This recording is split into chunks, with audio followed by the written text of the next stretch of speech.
A moment, if you would. Are you two the famous Traveler and Paimon by any chance? Oh, we're famous now. We sure are. And who are you? My name is Wikas, a member of the Academia Extravaganza Planning Committee. Have you two heard of this festival? Only just now. Yep, and that's exactly why we're here. Is that so? Looks like our advertising is working. Only Pyman know about it. I didn't even know about it later. Since you're both interested, would you mind if I gave you a brief explanation of the event? That would be helpful. Thanks. So, the Academia Extravaganza is a grand event run by the Academia with a long and storied history. To be precise, it can be divided into the Wisdom Gala and the Inter-Darshan Championship. Inter-Darshan Championship. The gala is held annually.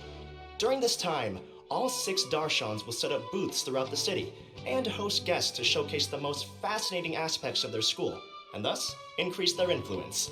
On the other hand, the championship is held once every 4 years. Each Darshan will send a representative to vie for the position of Grand Champion. This year, the gala is being held alongside the championship, so the mood in the city is, as they say, at an unprecedented fever pitch. Got it. Cool. Thanks a bunch for the detailed explanation. You're most welcome. Answering questions regarding the Academia Extravaganza is my job. And I actually do have something I would like to ask the two of you. Oh? Huh? Need our help with something? Well, let me begin by saying that this year's Academia Extravaganza is of utmost importance to us. Not to me. Lesser Lord Kusanali and the sages came up with a plan for the Academia to recruit talented people from the desert starting next year. Oh, okay. I take it back, my son. When it's from Nahida, I'm all in. As such, we've invited a great number of desert dwellers to take part in this festival, so they can hopefully experience the Academia's atmosphere ahead of time. I've heard that the two of you are famous across both the rainforest and desert. With your participation, especially in the Inter-Darshan Championship, more people will definitely come to appreciate the festival. We're not academic research, you know. Didn't you just say only Darshan Pacific can take part? Either way, they're still the same. Exactly. Or do you mean you want us to join a Darshan? But then we would have to deal with exams and essays and stuff like that. God, college and high school. I don't want to go that all over again. No need to worry. The championship participants have already been selected. I mean to invite the two of you as guest commentators. Your job will be to observe and record every part of the competition. Okay. There's no pressure. Just follow each match and enjoy the festival. Aside from that, we'll also prepare some compensation for your efforts. We won't have you working for free. Oh yeah, Primigem. Give me more Primigem, please. That kind of sounds like a sweet deal. What do you think?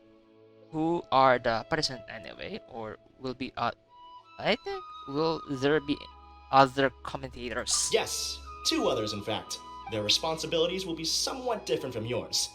One of our organizers will explain the details to you later at the main venue. Nice. So, how about it? Would you like to take this commission? We'll give it a go. Wow, having fun while getting paid? This sounds awesome! Yeah, which is nice because having fun and getting paid is fun. The main event It's a venue is win-win. at the outskirts of the Citadel of Regzar, and the organizer you're looking for is Karina. Tell her the situation and she'll get you set up. The championship is going to begin soon. I wish you a good experience serving as commentators. If you have... Alrighty, off we go! Welcome, one and all, to the Academia Extravaganza.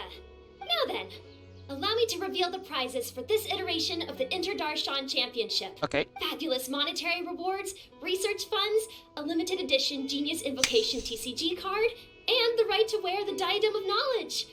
I believe that I need not elaborate as to how this is a symbol of great honor. Okay. TCG limited edition Genius Invocation TCG card. Sino will join for that one. I kid you not, he will join for that one. She should be Karina, right? Looks like she's in the middle of something. Let's wait till she's less busy, then go introduce ourselves.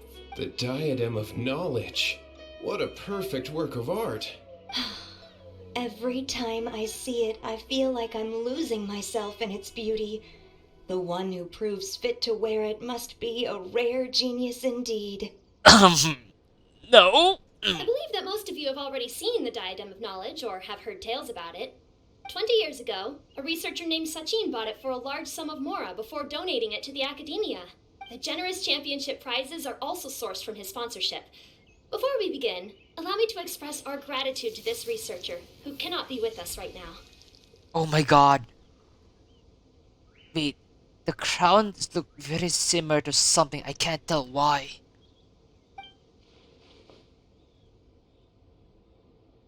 Things can only get worse. Things can only go from bad to worse. Isn't the guy? Human nature begets conflict, and conflict begets ruin. From the beginning, the seeds of wickedness have been. Son of a bitch. Is that the guy? Having a flashback? Hey, stop spacing out! Was it a flashback? Paimon called out to you, but you didn't respond. You okay? Did you stay up late without telling Paimon? I was. I'm sure we're all more than ready for the championship to begin. What was the crown about? I'm very curious. Now then, let's invite our 6 Darshan representatives to the stage. Our contestants are... Representing Amorta, Tainari!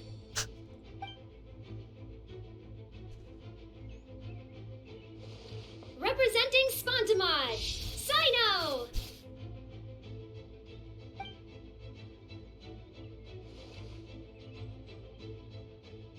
Representing Ratawahist, Layla!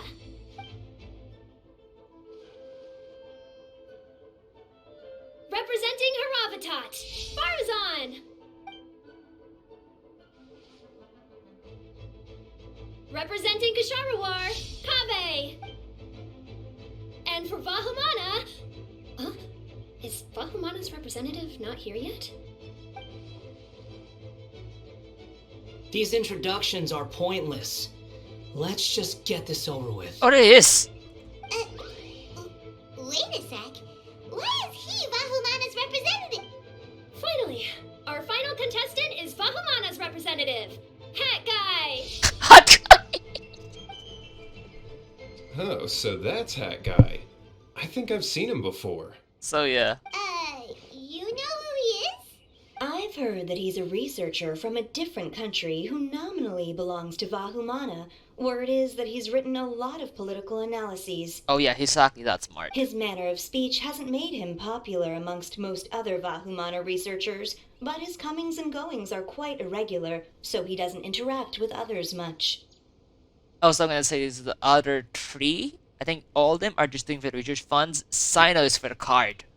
Aside from his more controversial aspects, his perspectives are considered quite incisive. Yeah. Vahumana has seen a dearth of new talent lately, and some of its existing ones are not currently at the academia, so I suspect he might have been their only option. It's just kinda weird.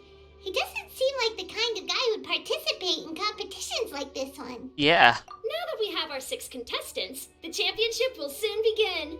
Who will triumph this time around? Hold on to your hats, because we're all on this ride together. Is that a pun? Huh. We really do know a lot of the contestants. Wait, is that? Oh yeah, there's Ermite over there. Oh, right. We're guest commentators, aren't we? So figuring out everyone's reasons for participating is in our job description. Why is there Ermite right over there?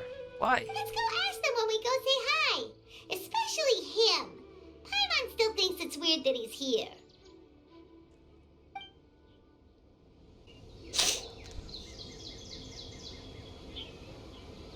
We meet again, you two. God, Hari, new voice actor, is just very weird, for me.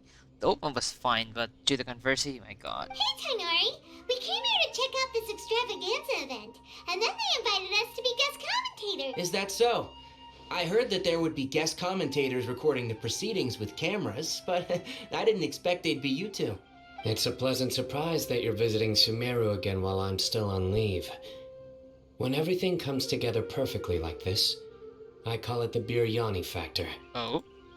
Why? Because it's always rice to meet stew again.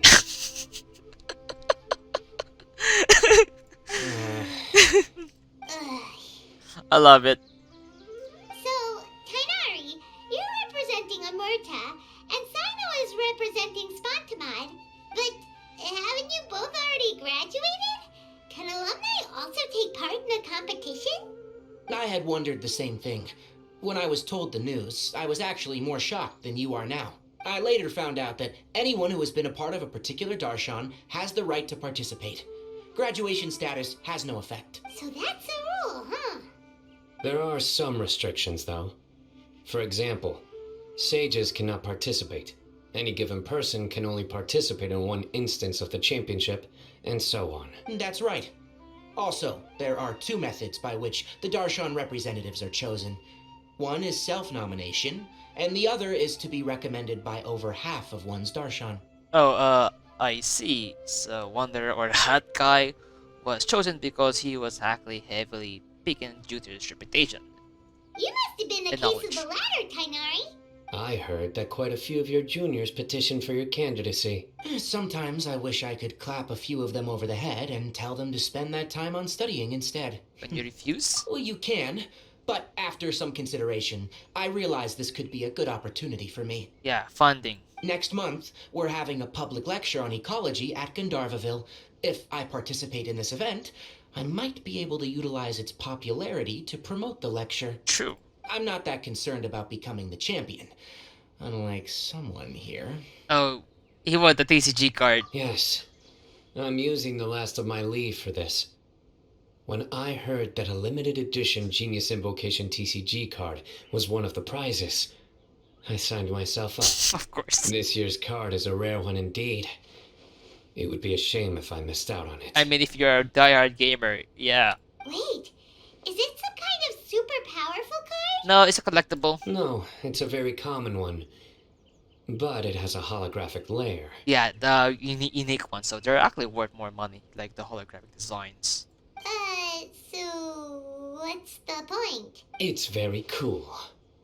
Yeah, it looked good. First, it looked good. Trust me, me playing TCG. Paimon meant apart from being very cool. Yeah. That is reason enough. I shall do my all to emerge victorious and add it to my deck. As someone who doesn't play cards much, I can't quite relate. But it isn't surprising that everyone has their own reasons for taking part in the tournament. Oh yeah, because I like remember, like the Amazon, they actually have this that you have it in Twitch. That you have to pay like $20 per month. Like fuck, I'm not paying that card to get those wings. The wings look good, but I'm not paying the shit ton. And I said I'm not taking. Fair enough. Alright, let's go find someone else to question. Kaze, Farzan, Layla! I think this tree is doing for the funds because they need the money. Kazoa need the money, Layla need the money, Farzan need money. All they need the money for their research. Huh? Oh, it's you. Why are you here? We're here as specially invited guest commentators. Our job is to record what happens during the competition. Is that so? In that case, I'll have to trouble you to catch the moment of my triumph on camera. Okay, that sounds so cool. What's the word I'm looking for? Cringy? No, it's not cringy. I think so. Remember to shoot from behind at a lower angle.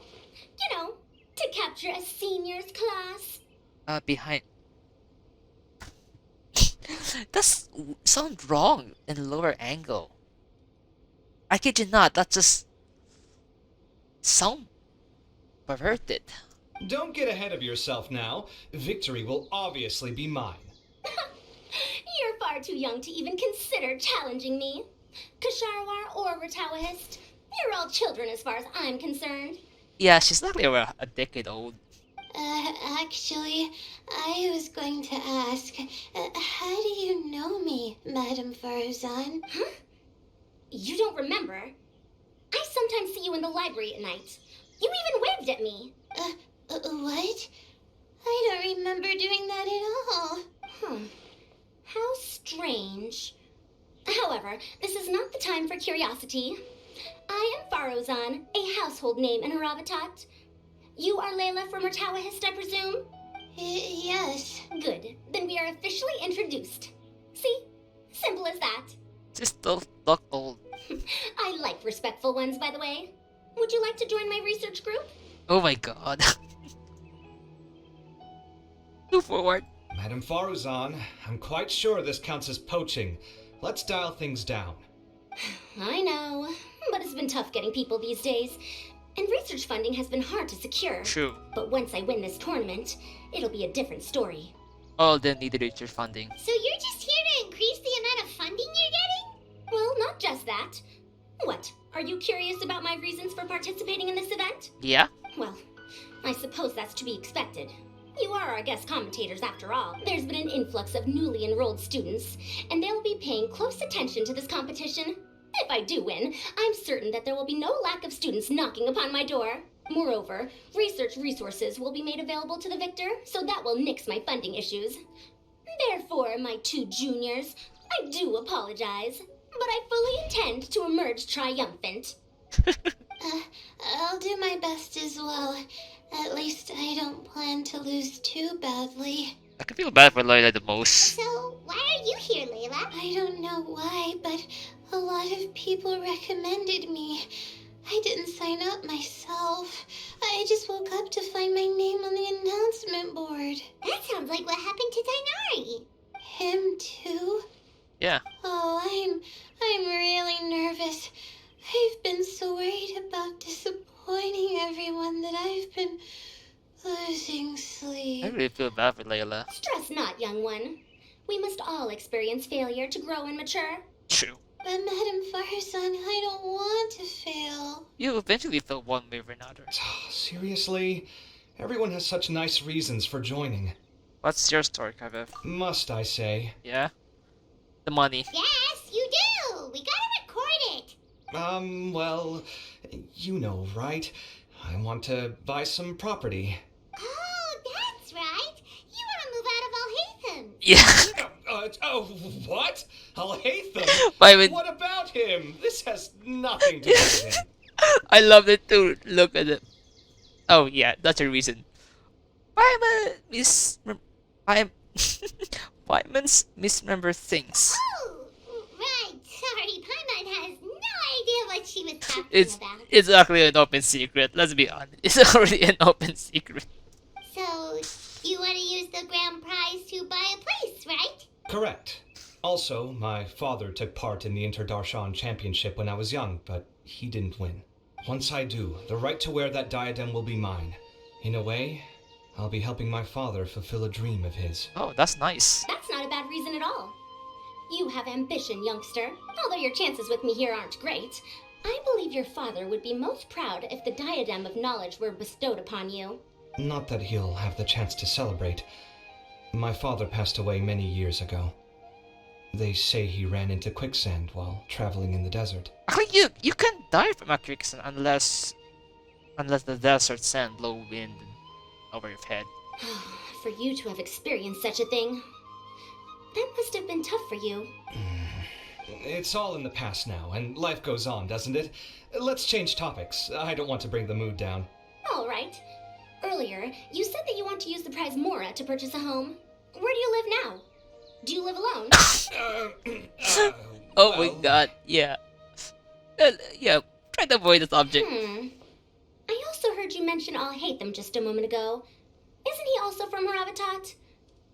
Are you two hiding something from me? Yeah, they're living together. He's paying rent. No, of course not. Why would you think that? He's trying to save his pride. Paimon's definitely not involved either. We're gonna go interview other contestants now. Bye. You're really making it more difficult for Kevin. So, what are you... Just call me Hat Guy. That's the name I use in Vahumana. I'm so white. That sounds like a nickname, not a real name. Yeah, it doesn't have a name. So I can't go by a simple, ordinary name? Fine, suit yourself. Alright then, Hat Guy. Why are you taking part in the Inter-Darshan Championship? You know what? With this, I'm gonna change Wonder the Hat Guy. Did name him Wonder. We're specially invited guest commentators, so play nice and answer our questions. You could be Matra for all I care. So what if I don't answer you? What then? Yeah. You... I'll tell you this much. I have an agreement with someone not to reveal my motives. Hida. You're not plotting something in secret, are you? No. Well, it's hard to say. Why don't you take a guess? But that's the fun part. I kid you not, that's the fun part. Ugh, Paimon's had it with you. Fine, be that way. Then we won't ask you why you're participating. Instead, why did you join Vahumana? Yeah. You two sure like to poke your noses where they don't belong. If I don't say anything, are you going to annoy me to death? Yeah? I heard that the Vahumana researcher named Akaba was researching the Tatarasuna incident, so I wrote a few essays to refute his points. Later, when I was bored, I wrote some commentary on societal issues in Inazuma. I didn't expect Vahumana to consider me as one of them. Someone even invited me to a lecture or whatever. From start to finish, it was just the wishful thinking of idiots. A misunderstanding. There's your answer. Yeah. Simple. Oh yeah. I can agree with that part, since he was from Inazuma and he knows in and out of Inazuma. But when Lesser Lord Kusanali heard about this, she went out of her way to get me registered in Vahumana. She used the name Hat Guy. So it was his doing. Enough chit-chat. You're better off wasting your time with the other contestants. Someone's about to get very unlucky. Wanna guess who? How is anyone supposed to relax with you around? Me? We've got to stay alert and keep a close eye on him. Looks like Karina's got a moment now. Let's go chat with her. Okay. Now, where is that one? Here it is. Firm. Hat guy. Fudge! What about underscore? What about this one? Hat guy.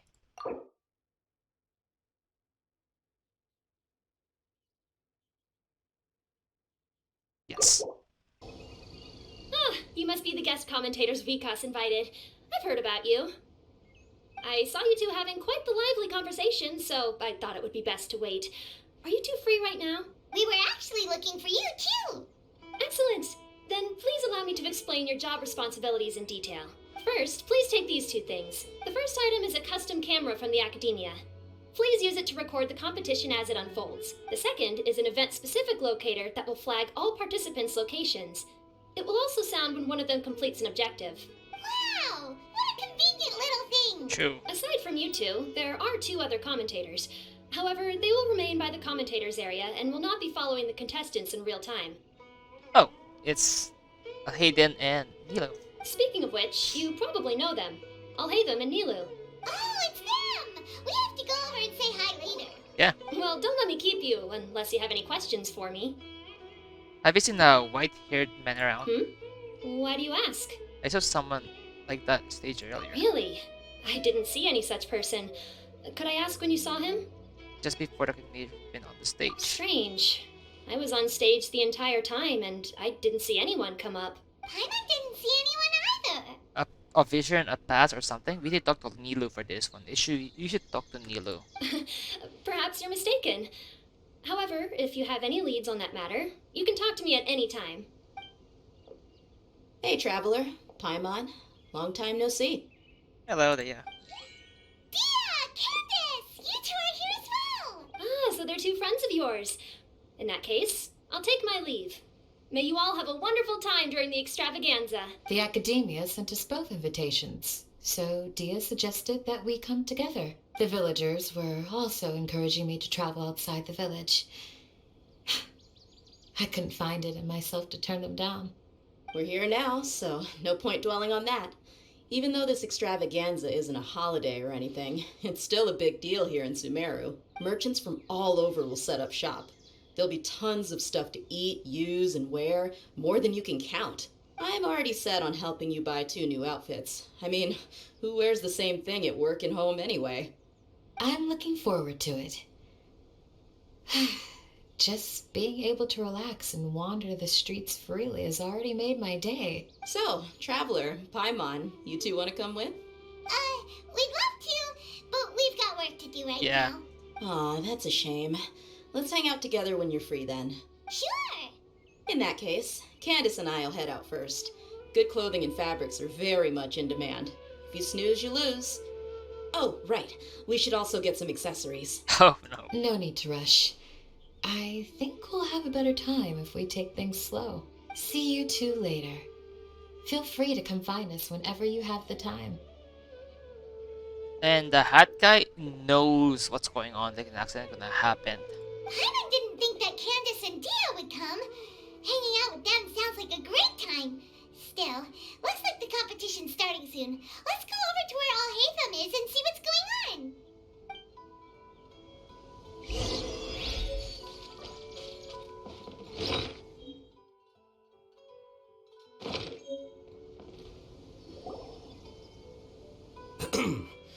I will now announce the rules for the first round of the competition.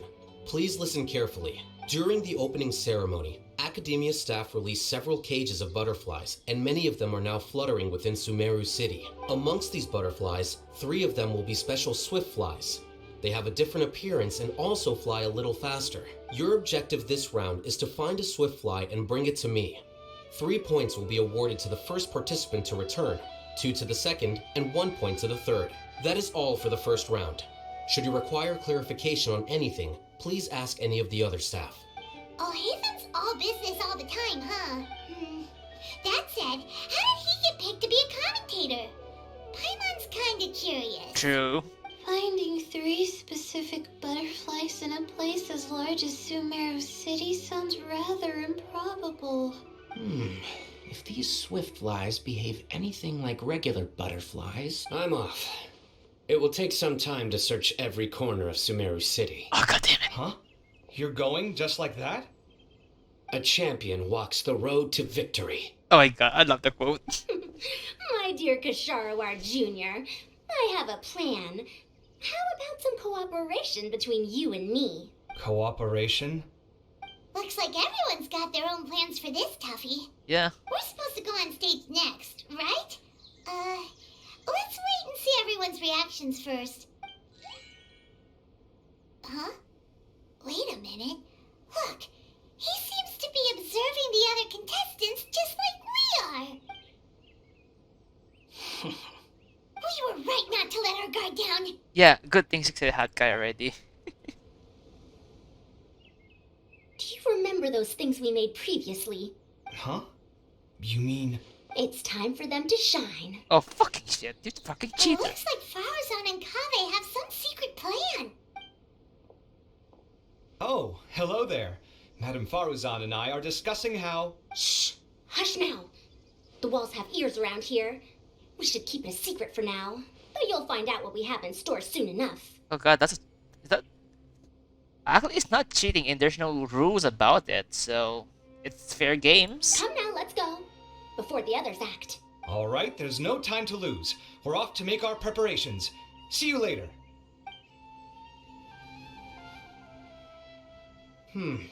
This is basically what I'll need. Do you think you'll have any difficulties? I have most of the reagents with me, and I can buy the rest. Kale, you're here too! Kainari, you have a master plan ready? My hypothesis is that the swift fly's morphological variations won't significantly affect their fundamental nature. So I'm planning on using this to lure them out. Of course, I could be wrong. Every mutation opens the door to new possibilities, especially when they are artificially introduced. True. Details will have to wait until after the post-experimental analysis. For now, Kale and I are going to buy some reagents for our experiment. Alright, well, see you later. Okay, see ya!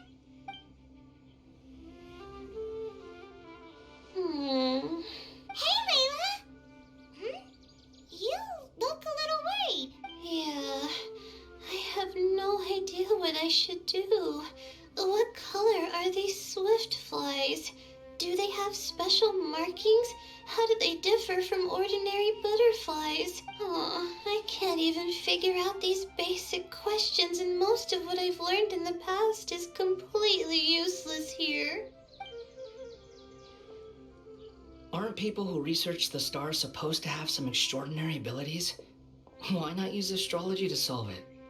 Yay! It's 8 hat guy. Oh, you're another contestant. Hat guy, was it? Is it that you can't use astrology during the day? Guess that skill's less useful than I thought. Oh, is that Moon about? No, it's not like that. If it's daytime, all I need is an astrolabe. So, why don't you do that then? Mona Magistus, the astrologist, said that those who constantly use astrology to obtain things that shouldn't be theirs will eventually lose the blessing from the stars. It's just something I read in an academic publication. I really love to read Mona's essays. I'm curious, is how would Layla react when she meet Mona? You're overthinking it. Power is just a tool. It just seems to me that you don't have the resolve to win this. Well, suit yourself. Wallow in your immature ideals if you like. I really like him. Hey! Seriously? Just walking off after saying a bunch of mean stuff like that? I mean, he actually have a good motivation. Did I say something wrong just now? It's just a different in perspective, that's all. Thank you so much. I've made up my mind not to use astrology for this. I think I'll just try my luck in the city. No, you should use it. To be honest, I've always been pretty good at observation, and if I'm fortunate, I might be able to find that special butterfly species. Lord Sino seems to have found a swiftfly. Come on, let's go check it out. Of course! Really? Where? The butterfly flew up high, and he's chasing it now. Oh, no time to lose. Let's go see. As expected of Sino. Actually, shouldn't you two go have a look as well? The moment when he catches the butterfly will likely be one worth recording after all. True. I'll head into the city shortly to start my own search. I'll see you later. Alright, in that case, let's go see Sino first, and then we can check on what everyone else is up. I didn't expect that you would be invited as well. Neither did we.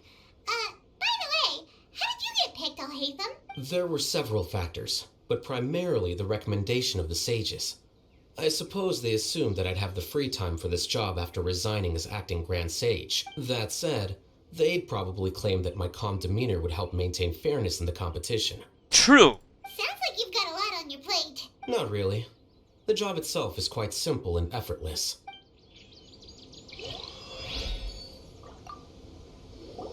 This is my first time commentating for such a competition.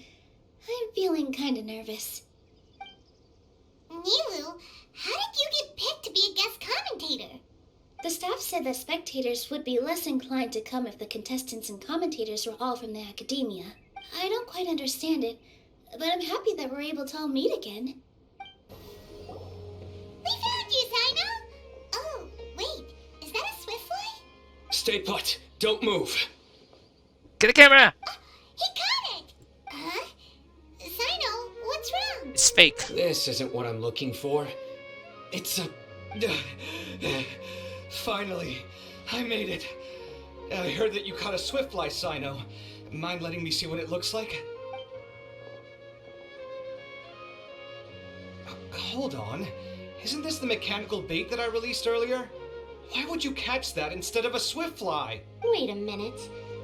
If we consider this from a different angle, isn't it a good thing that the bait you made was convincing enough to fool even Sino? Release. That's right. During a previous interior design project, I felt that the artificial flowers on a wall were a little bland, so I decided on placing a few moving mechanical butterflies to add some pizzazz. In order to make them both small and nimble, I consulted with Madame Faruzan. Not long ago, the two of us took all those mechanical butterflies and Why would you do that? Need you even ask? Young people these days really do need to get out more. Have you never played that game where you place strips of paper on a bamboo pole and wave it across a field of flowers to attract a whole kaleidoscope of butterflies? No, I haven't. Wait, so you're trying to... That's right. The butterflies within the city will mistake our mechanical bait for one of their own and follow them around. You son of a bitch. As long as we keep releasing and retrieving our bait, we can capture all the butterflies within the city. What comes afterward is just a matter of separating the swiftflies from the others. Huh. Guess that's one way to do it. It's not illegal. Do not underestimate the wisdom of your elders. I had already thought of this method the moment the round's rules were announced. Oh, yeah. Of course, we also owe much to this fine junior of mine here for making such lifelike butterflies. It seems that Kasharawar has not quite declined as far as I had thought in recent years. Their teaching skills at least seem to be intact. Well, I just stuck to what I do best. The idea was yours. No need to be so polite. Once we capture all these butterflies, we shall split the points for this round. Look, one of them is returning now. Huh? Wait a moment. Are my eyes deceiving me?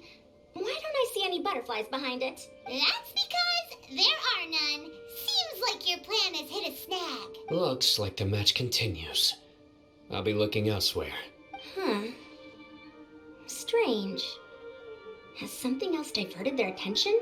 Come, let's search in the direction the bait returned from. We'll go have a look too. Huh? Farozan, Kave, why did you two stop? So it was the Morta boy. Tainari! Fascinating, isn't it? The butterflies have all congregated here due to a special incense that I used. I infused it with 3 different types of honey, and the butterflies, following the fragrance, have gathered around me. Butterflies must have really sharp noses then. Wait, do they even have noses? I've never seen one. Because they're very small. They do not, in fact, and their vision isn't stellar either. However, they can use their antennae to distinguish between scents, and their olfactory senses are generally quite advanced, allowing them to detect floral fragrances from great distances. Oh, so that's how it is. I had a pet butterfly once. I picked wildflowers and placed them in its box, but it wouldn't eat any. That's normal. Raising butterflies isn't difficult, but there are many things you should take note of. Appropriate temperature, sufficient air, and a spacious environment are examples of such considerations. You must also ensure that the food you've chosen suits their palate. Most importantly, you must curb your curiosity and avoid disturbing them while they rest. Otherwise, they may become stressed. I'm already so invested in this education. Sorry. I liked to poke at its wings at the time. Humans tend to rear many creatures due to their aesthetic value, but not all are suited to such a process. Caring for living beings is hard work. Impulse alone is insufficient. Some prerequisite knowledge is always required. Audition why the fake run away because the scent. You sure do know a lot.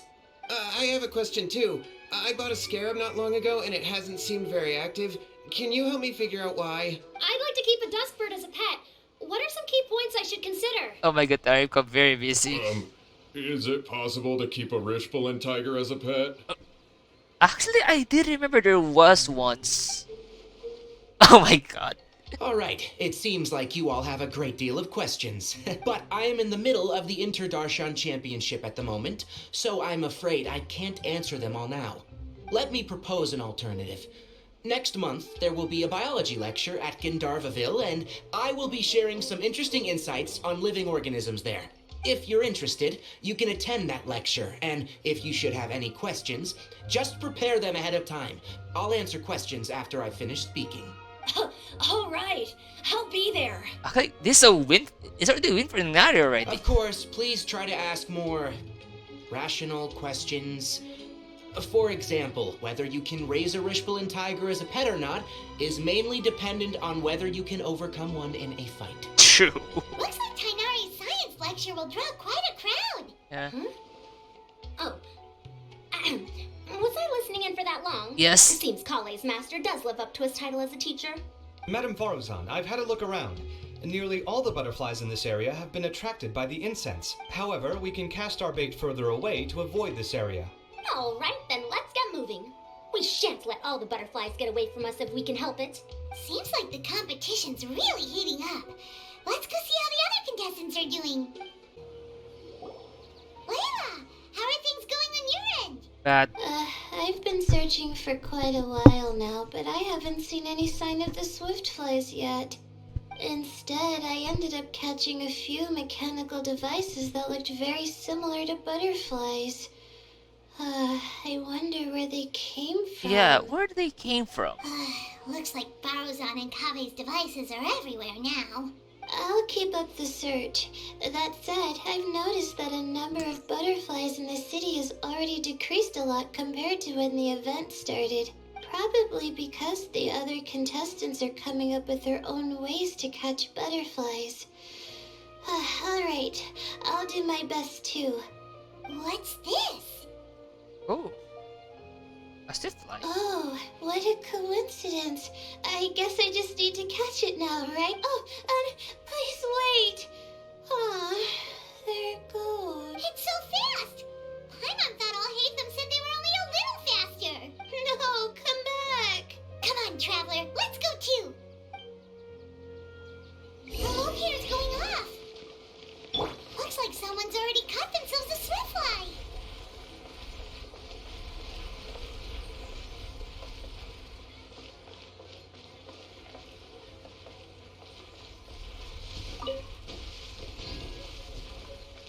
The locator's going off again. So someone else finished too? That would mean that the one Layla's chasing is the last swift fly. Yeah.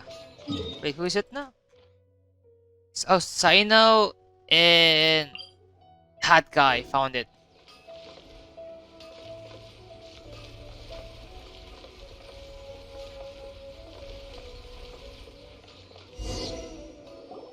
Oh, it just occurred to me that we should also get you a makeup box. No, it's fine. I don't think I'll end up using it. Maybe you won't, but it doesn't hurt to have one, right? Yeah, it doesn't hurt one. Come on, just trust me on this one. Huh? Who are you, and what do you want? Please, don't move. Don't move? Who sent you? Dear. Do you know why? Don't worry, I can handle this. Now, tell me, what do you want? Okay, that's gonna look good. I believe she's looking for this. Here, take it. A butterfly? Was it on my head? Yeah, it was on your accessories. Oh, you're... Wait, her accessories is one with the used for the animal art. Is it an animal artifact? It's been a while, Layla.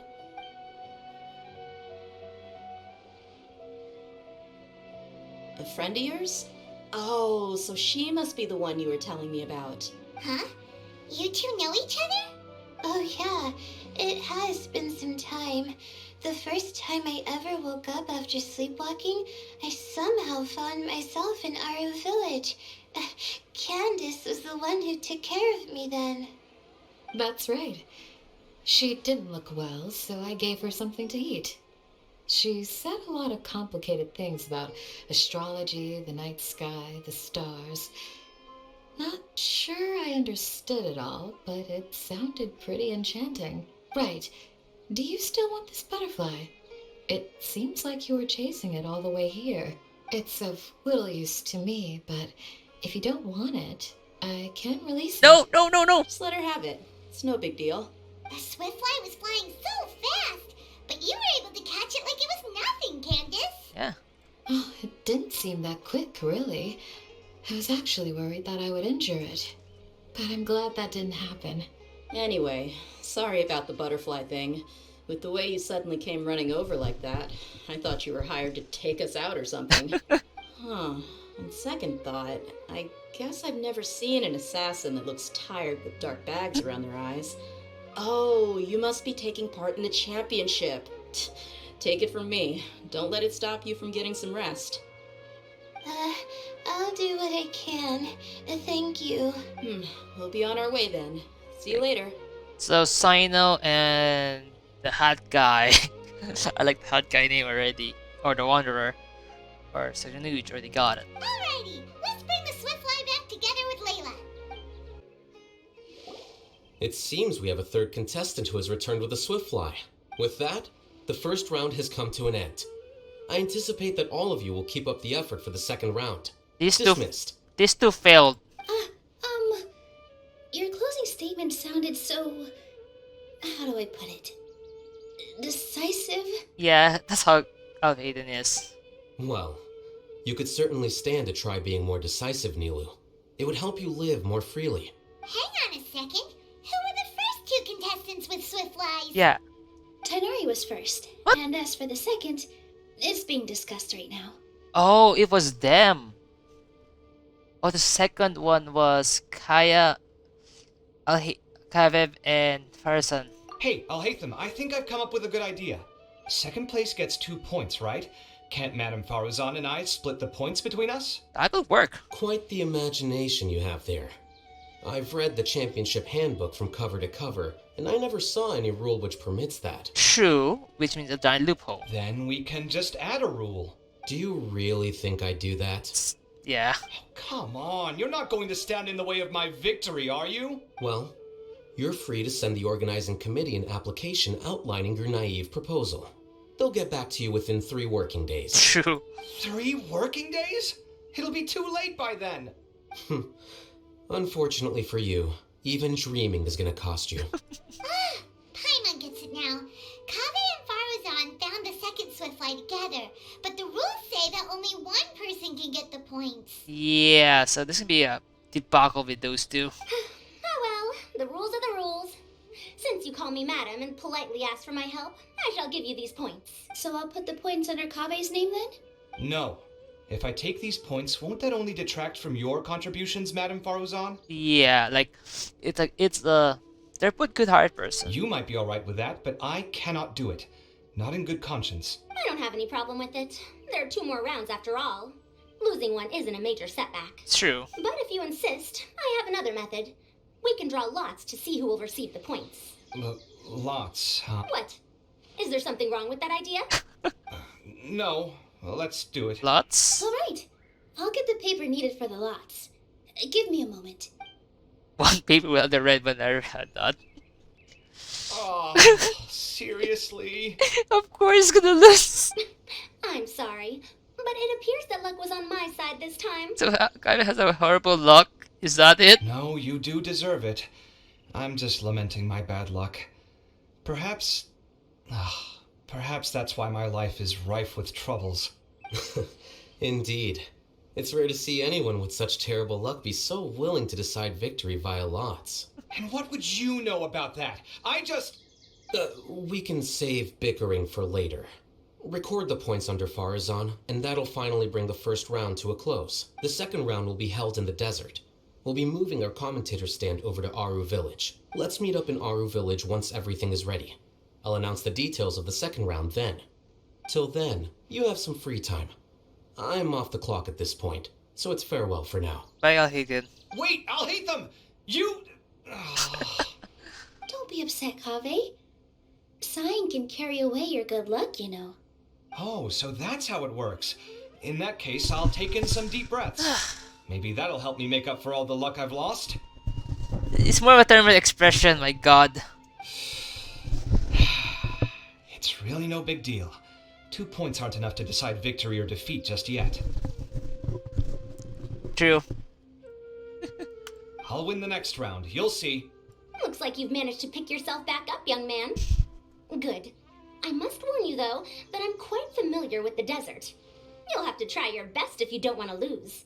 Okay, Tenghari will have a hard time in this one, since I remember from Dia said that there's only one student, one person. The first thing I tried to go to the district but can't handle the heat, so it's gonna call off on that one. I'm no stranger to the desert either. I'll be fine. Alright then, that's enough chit-chat for now. I'm going to check the area out. Also, Sino will also have a good Sino also have a good time as well.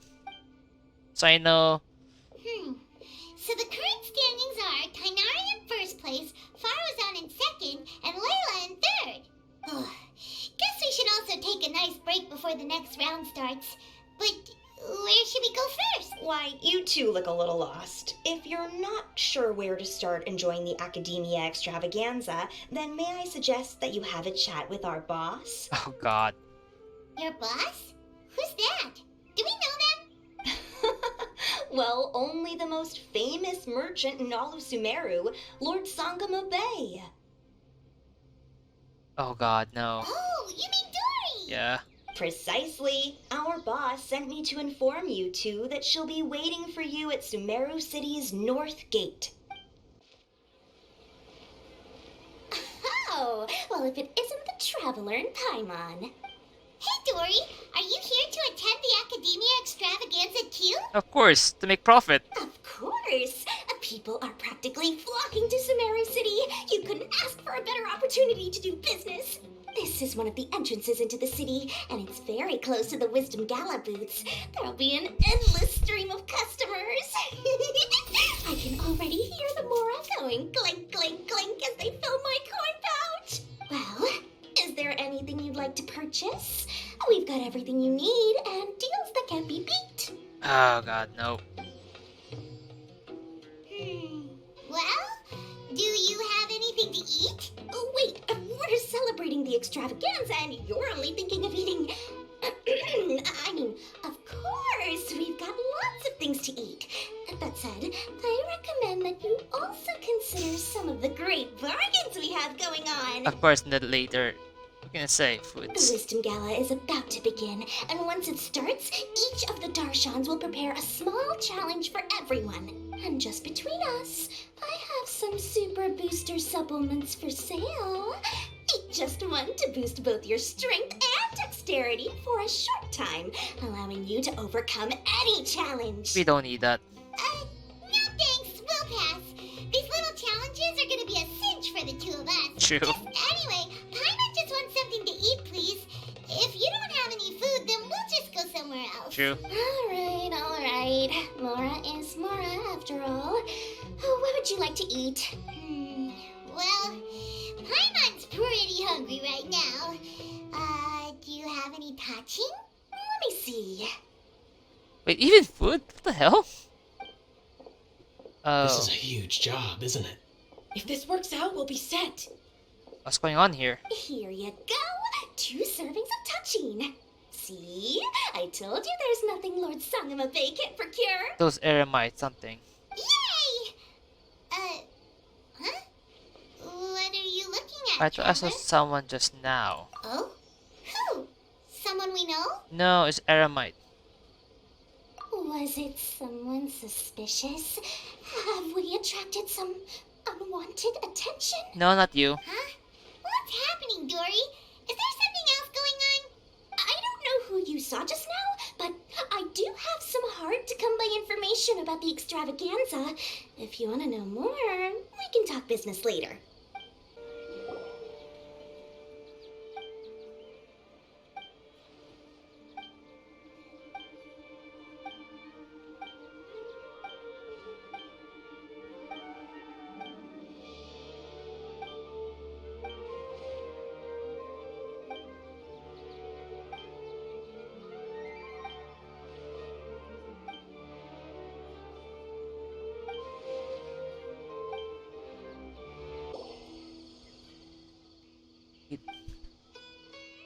Incident found 20 years ago.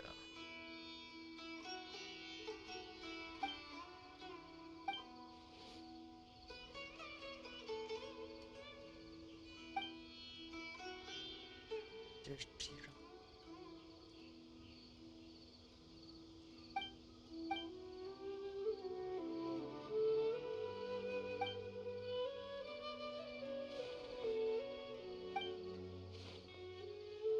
The Aranara.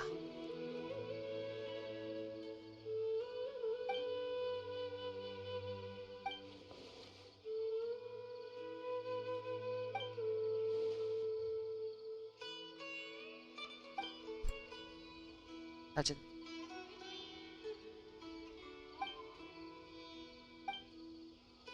Worst time, but I haven't found anything. Last I can remember it clearly. It was a dream when I was a child. It wasn't here before.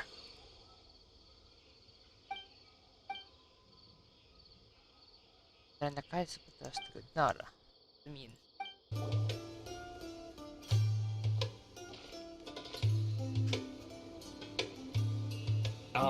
Is it me, or are the bags under your eyes even darker than during the last round?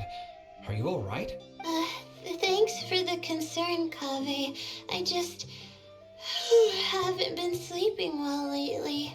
Even though I try to fall asleep, I can't get the championship out of my head. And before I know it, it's morning again. I know the feeling. That happens to me too when I'm agonizing over my blueprints. Do you have any tips for dealing with that? To be honest with you, no. You could say there are many things that don't have a quick fix and can only be endured. I suppose you can think of it as something akin to an illness. Sometimes there's no effective cure, so you just have to let things run their course. Have a wisdom. I don't know what's stressing you out, but I can feel all the anxiety and pressure coming from you. The next round's about to start, so chin up and do your best. Oh, okay. You do your best too. Looks like everyone's here. I will now explain the second round to you all. There are 3 leyline disruptors buried in the area around Aru Village. These devices can imitate the effects of leyline disruption and will constantly interfere with the environment. Your goal is to shut them down. The first 3 who manage to finish this task will be awarded 4, 3, and 2 points accordingly. Note that each person may only bring a set amount of food and water with them, and that leaving the designated competition zone will result in disqualification. Well, what do you think? Want to team up again? I shall consider letting you have the points on account of what happened in the previous round. That's all right. I've been here many times, and in any case, machines are one of my specialties. I doubt this will be particularly difficult. It's good to see such confidence in a youngster like yourself. I also happen to be well acquainted with this place. Let's see who will find these devices first. But aside from us, you should remember that there's a favorite for Champion. We must be careful of him. It is for Champion. Huh. A favorite to win? Who is it? Shh, not so loud. I mean that boy, Tainari. He took first place in the previous round, and if he does so again this time, we may as well declare this competition over. I heard that you solved the Avidya Forest's leyline effluence problem with him not long ago.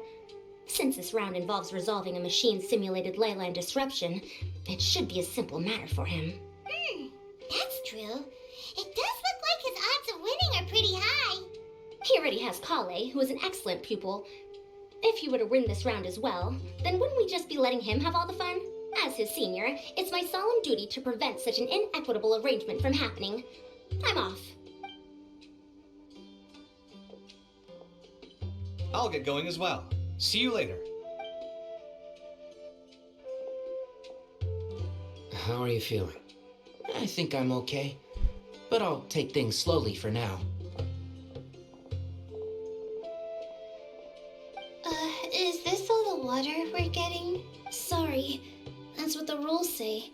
While this round seems to be about how quickly you can shut down the devices, it's also testing your ability to survive in tough conditions. I don't think Tainari will survive this one. I knew it'd be harder than I had expected. So we'll either need to find the devices as quickly as possible, or we'll have to save our energy and wait for an opportunity. Okay, I'll head out shortly. Thanks a lot, Nilu. You're welcome. Please take care of yourself. Well, there goes everybody. So, who should we visit this time? Let Paimon think. About Hot Guy? Oh, right! Didn't Faruzan say that Tainari's the favorite to win? Let's go look for him first. Hey, Tainari? Tainari? Huh? Weird. The locator says that he should be around here somewhere. Tainari! Can you hear us?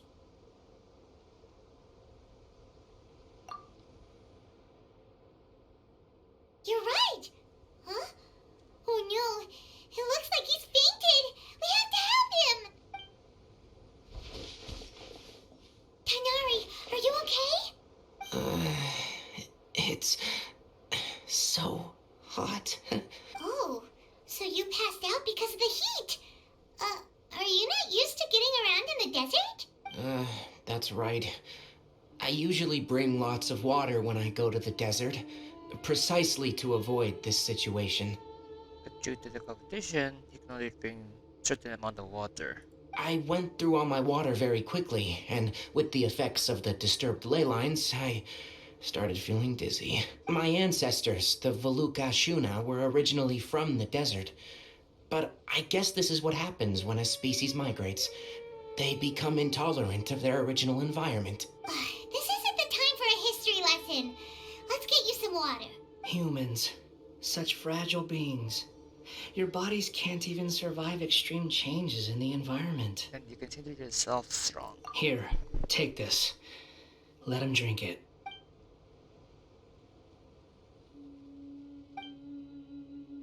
Are you serious? This had better be just normal water. Hey! You're leaving already? Then it's really just the water. Paimon really doesn't get that guy.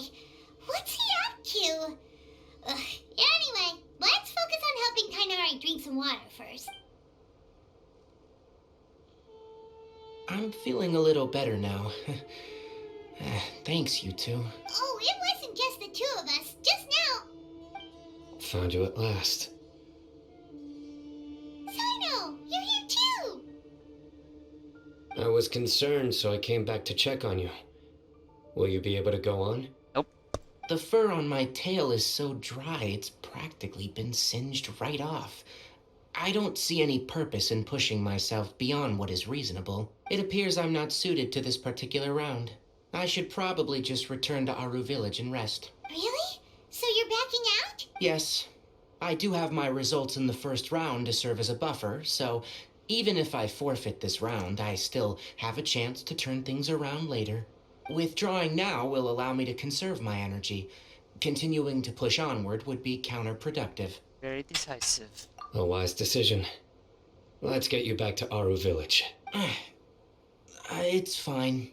I can make it back on my own. Oh, stop trying to be so polite. Come on, we'll help you back to Aru Village.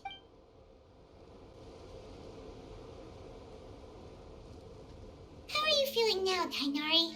Do you want to rest some more? There's some shade here, so we can stop for a while. All right, let's do that.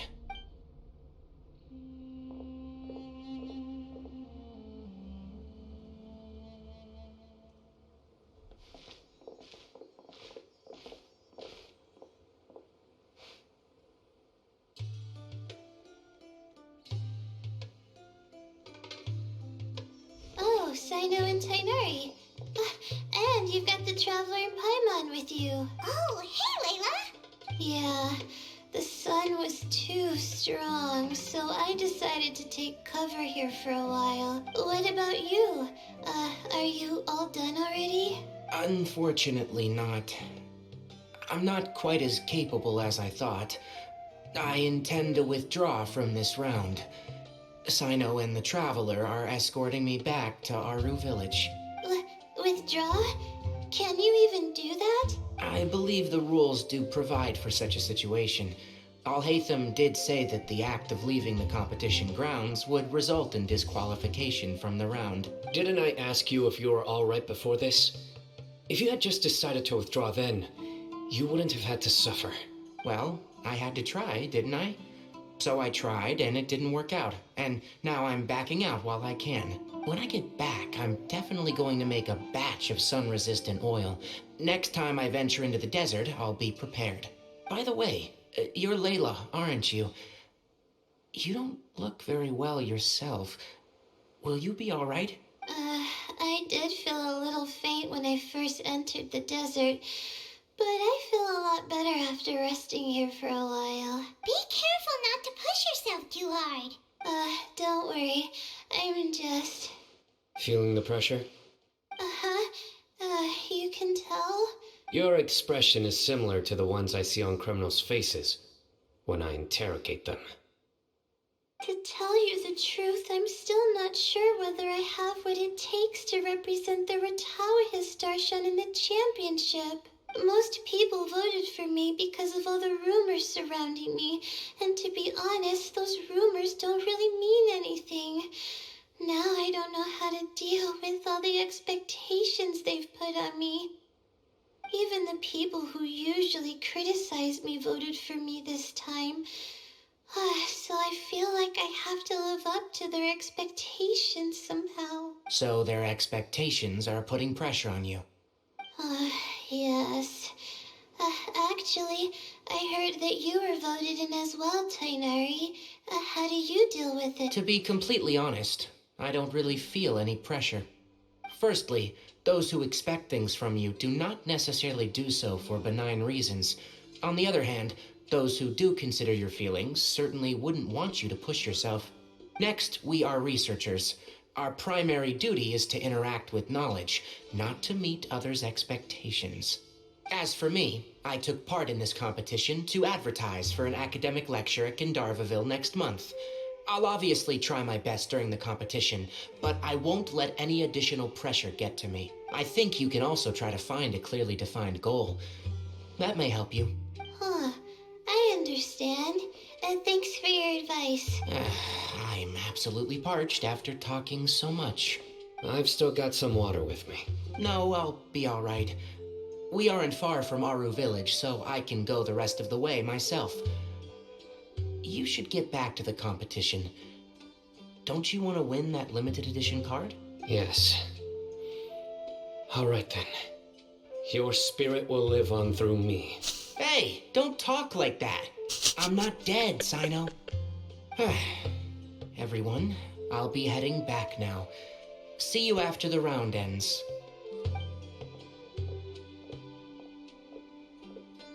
I'll continue searching for the ley line disruptors.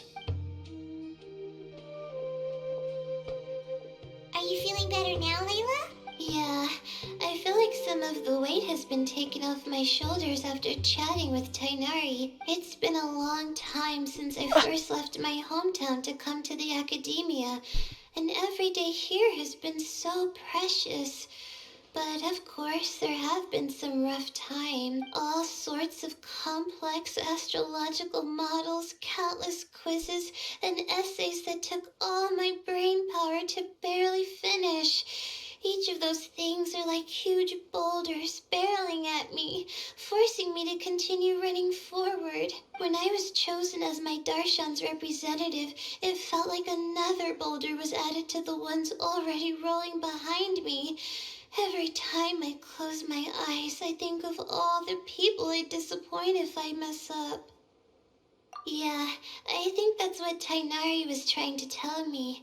You're our good friends, which is why you didn't stop him from dropping out of this round, and why you don't feel disappointed in me. That's right! No need to feel so down! That said, he did also say that he hopes I could have more concrete goals for taking part in this competition. I don't have any now, but I'll give that some thought. Anyway, I won't take up any more of your time. You still have to record the other contestants' progress, don't you? Perhaps they've had some breakthroughs while we've been chatting. True. We should go look for the others. Now, who's left? Tainari's dropped out for the round, and we just saw Sino. You could go see how Madame Farozan's doing. I've heard that she's quite knowledgeable about the desert, so she's probably made some progress by now. Okay, let's go look for Farozan. Hey there, Farozan. Have you made any progress? You're just in time. I'm about to start digging right here. Oh, you found the ley line disruptor already?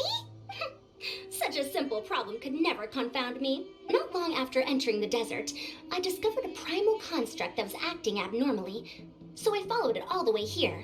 Once I got near here, it suddenly disappeared. Something unusual must be happening around this area. You're a true expert, Madame Farozan. You know what to do right away.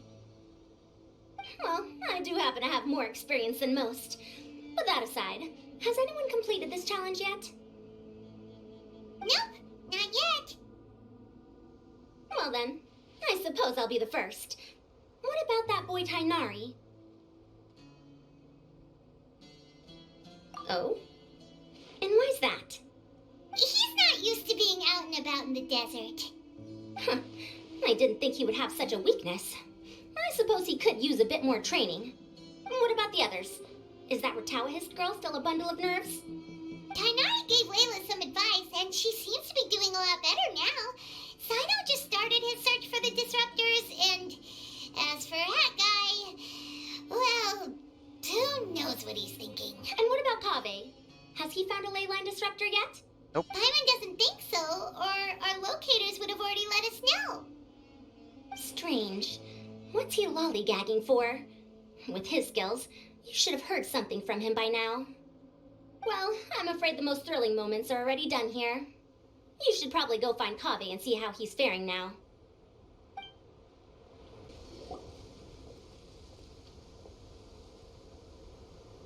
Come on, stop following me! I already gave you all the food I had on me.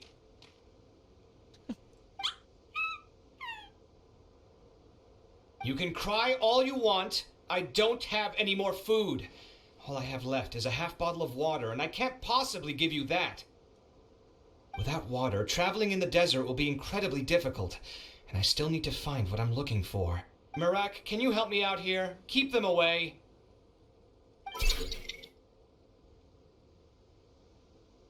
Kaveh, there you are! Faruzan told us to come see how you're doing. What are you up to? Just thinking about it makes me upset. Not long after I entered the desert, I was accosted by these fellows. I don't know why, but they didn't leave the competition grounds, and now the ley line disruptions have left them confused and circling around the area. The moment they saw me, they wouldn't leave me alone. They even cheated me out of my limited food supply. Hey, didn't I ask you to keep them away? Kaveh, is this flying metal thingy yours? That's right. This is my toolbox, Marak. Your toolbox? Huh. It seems pretty fancy. Hey there! Can you understand us? Sometimes I need to carry things when I go out, so it's handy to have a portable toolbox. Well, this definitely doesn't look like an ordinary toolbox, that's for sure. It's a long story. When I was working in the desert, I ran into a merchant group who had a machine core they excavated from some tomb. It was clearly from King Deshret's civilization. His technology still isn't fully understood, and Kasharawar has many different opinions on this topic. Our current theories cannot explain such mysteries. Upon seeing such a rare, complete specimen before me, I forked over all the mora on my person to purchase it. Some time back, I wanted to make an automated case that could store my offloaded items. With that core, I created Marak. It can't understand commands that are too complex, but it can serve as my assistant and help me with things like mapping and surveying. Most importantly, it can't talk, so it can't give me any attitude. Oh, yes. Thanks for helping hide the fact that I live at Alhatham's place earlier.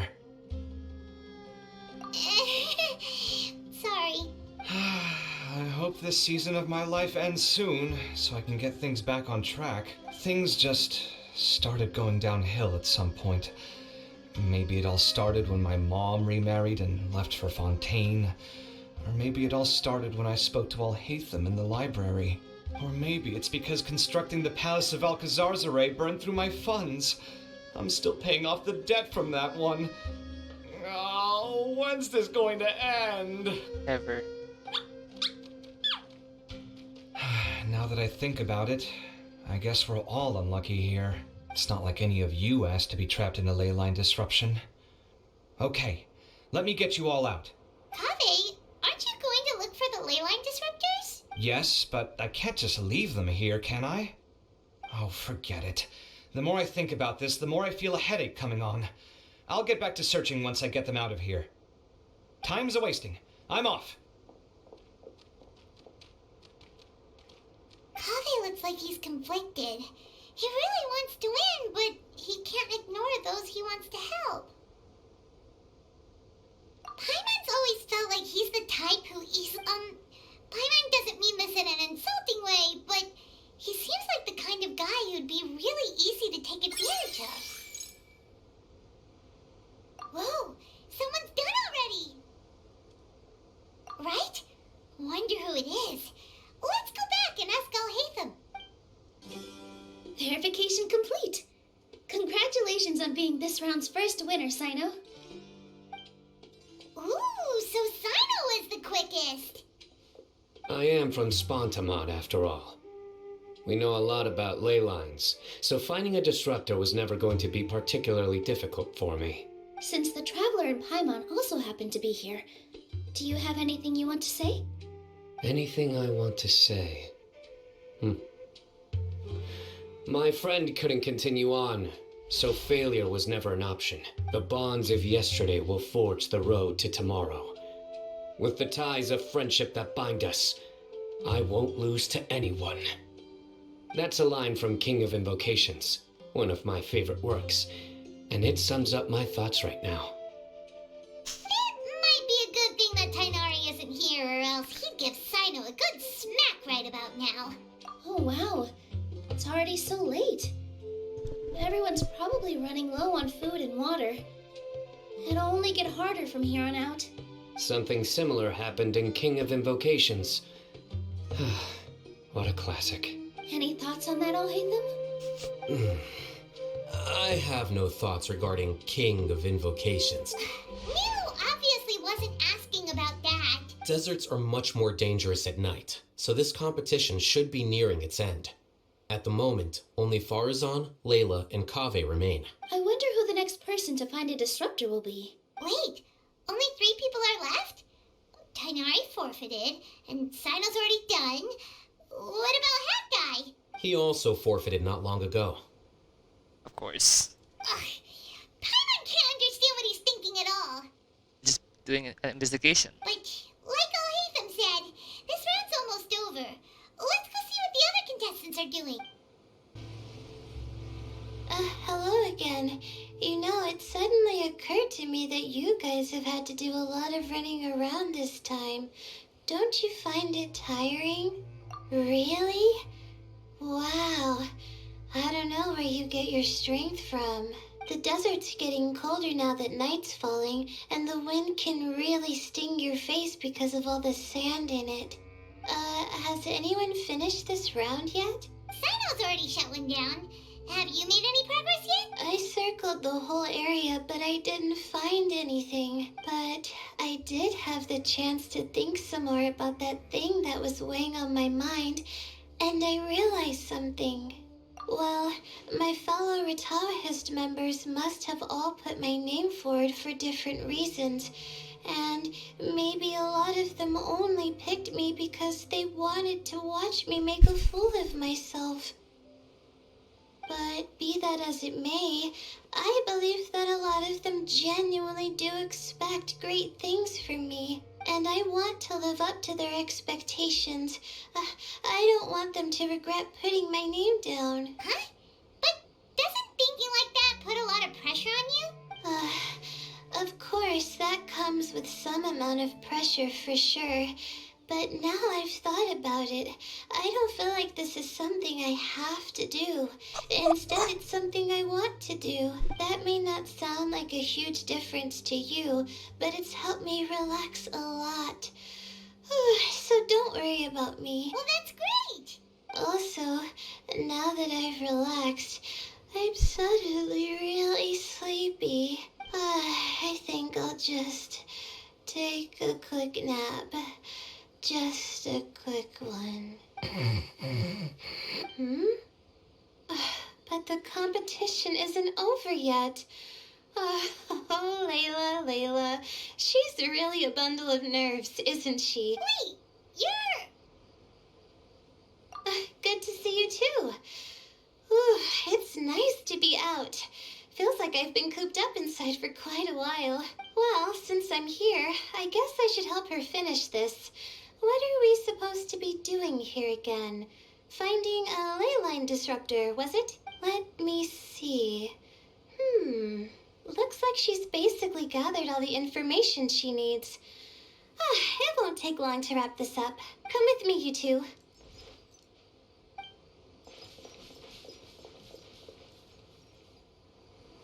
Do you ever get the feeling that the ley lines have a regular flow?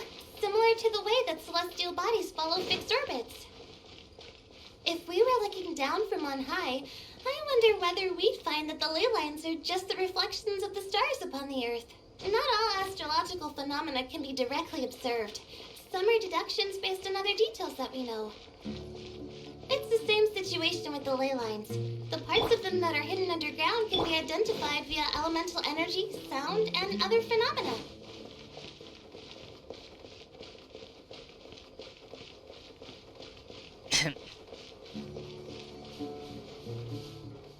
Plus, now that someone has shut one of the disruptors down, the contrast between before and after can provide me with further information still. Let me see. It should be here, I think.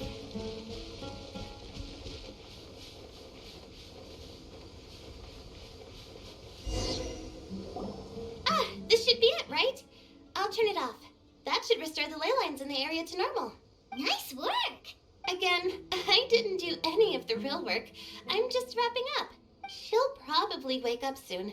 No doubt she'll be a little disoriented at first, but once she's got her bearings, she'll go and report that she shut down this disruptor. Will you be staying here for a while? Or are you going to check on the other contestants? Oh, time to check our locator.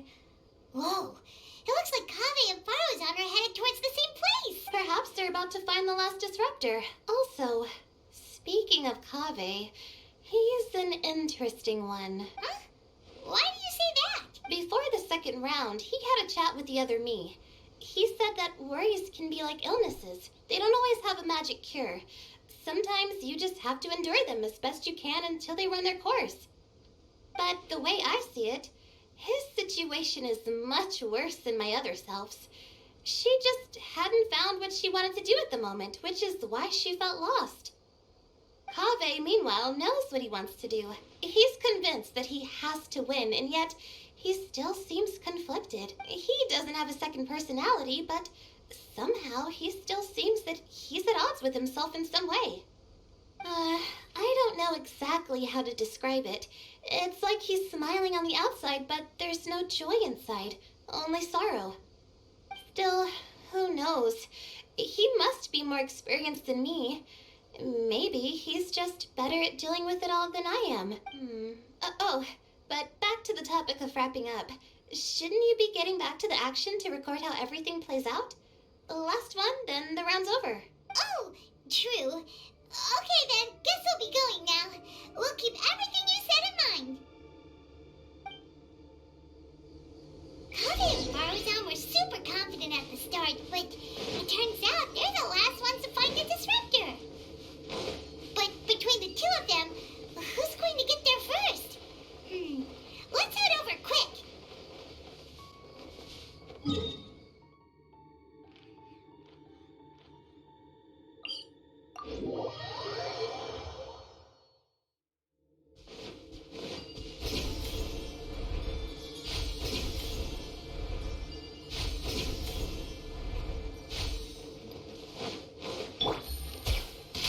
Take it easy.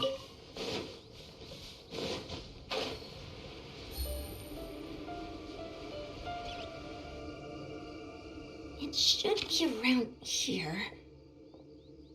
Finally found it. Kaveh? Are you? Oh, Madame Farozan. And here I thought you would have finished this round by now. Farozan, Kaveh! Oh, looks like Layla's already done. I didn't expect that you and I would find a disruptor at the same time. How are the other contestants doing? Tainari and Hakai forfeited, while Sino and Layla are already done. You two are the only ones left. Huh? That's weird. Didn't you start digging really early on? Yes, I kept digging, but instead of finding a disruptor, I found a ruin. I fell down pretty deep, and it was completely dark in there. It took me quite some time to unlock the various mechanisms and return to the surface. That's actually really impressive. Finishing a week's worth of trials in such a short time. Huh. That's pretty amazing, Madame Farozan. What about you? Why are you so late? I encountered a lot of lost desert foxes along the way, and I brought them to the outskirts of the competition zone. When I came back, I was absolutely parched. And then I blacked out. Probably from the heat, you know? When I woke up, it was already night. I used the last of my strength to come here. A most curious reason indeed. But are you sure you're all right?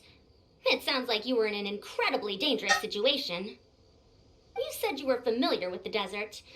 the way you handle problems, it does feel rather at odds with your title as a genius. It was problematic, but that had nothing to do with me being a genius. It was my decision. The way I did things wasn't optimal, but I wouldn't have been comfortable not doing it either. My conscience would have weighed on me. Youths these days, each stranger than the next. But back to the main issue at hand. Since we are both very certain that this is where the final leyline disruptor is, let's dig it up then. Well, this is indeed it. Of that there is no doubt. But how shall we count the score this time? What is it, youngster? You seem relieved. Oh, nothing. I was just thinking that this round's finally over. There shouldn't be any more innocent creatures getting wrapped up in danger. As for the points, I guess we can draw lots again later. I can't think of anything better. Alright, in that case, let's all head back to Aru Village. Paimon thinks you'll both need some water and rest. Looks like the second round is over. I wonder who is faster, Kaveh or Madame Farazan? Huh? Where's Madame Farazan? She went to get water. She'll be back shortly. We basically arrived at the same time, so we'd like to draw lots again. Really? You get caught up in some things so easily, like drawing lots. I'm not caught up in anything. Don't make it sound like I take pleasure in having bad luck. Really? Then should I say that you have a curious affinity for drawing lots? I'll go get the box and slips of paper for the lots. Please wait a moment. Oh, here we go again. Let's see how I fare. Kaya emerged triumphant. I got it! Did you see that? I won! Yay! Congratulations! Looks like Kaveh's luck's taking a turn for the better! Oh, finally! After all this time! Seriously, emotional over small things. It looks like you've been rewarded for your tribulations in the desert. This round's points are yours. Oh. And with that, our second round is done. Sino, Layla, and Kaveh are our victorious contestants. As for the current standings, let me see. I got this prediction. Kaveh will still be living with Aiden, either like it or not. Sino and Layla both have 4 points, putting them both in first place. The rest in descending order are Tainari, Farazan, Kaveh, and Hakai.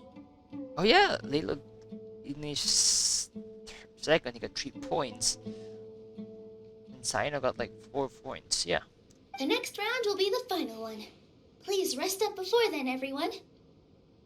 I heard that some stalls at the Wisdom Gala are debuting new games, so feel free to drop by if you're interested. Otherwise, see you next round.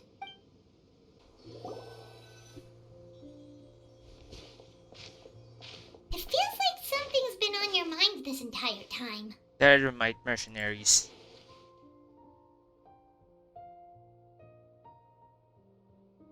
Traveler, Paimon, I finally found you. Finally? Did something happen? Don't you feel like there's something off about this year's Academia Extravaganza? When Candace and I were at the cafe earlier, we might have caught sight of some mercs on business. Thing is, they were disguised as tourists here to shop, but no disguise can mask the stench of blood. Just from their suspicious looks, I bet they do dirty work like kidnapping or assassinations. We eavesdropped on them for a while. Their target seems to be someone called Sachin. Sachin? Isn't that the person who Karina mentioned during the opening ceremony? He's apparently the sponsor behind the competition prizes and the Diadem of Knowledge, but he hasn't shown himself at all. Sounds like a rich person, all right. It makes sense now. The Eremites have been struggling to make ends meet recently, so a lot of groups have been doing private work that involves the rich. In their words, one gig sets you up for half a year. Just one job like this nets them enough mora to take it easy for a while. The extravaganza has brought many tourists to Sumeru City all at once, so it's likely that they took advantage of the bustle to sneak in. Dia and I wanted to directly capture them, but they were on guard and made some excuse to slip away. I would have tied him up if it wouldn't have caused a scene. Who's legally supposed to take care of this kind of thing? The Matra or the Corps of 30? If Sino were here, he'd definitely definitely get involved. Why don't we head over to the Academia and tell Amatra? Thanks a million, you two. Not at all. It was coincidence on our part as well. Yeah, don't sweat it. The Eremite's reputation is going to get even worse if these scumbags succeed. But this is Sumeru City. Candace and I don't have as much freedom to act here, so we're leaving this in your hands. Should you require our aid, come find us at the cafe.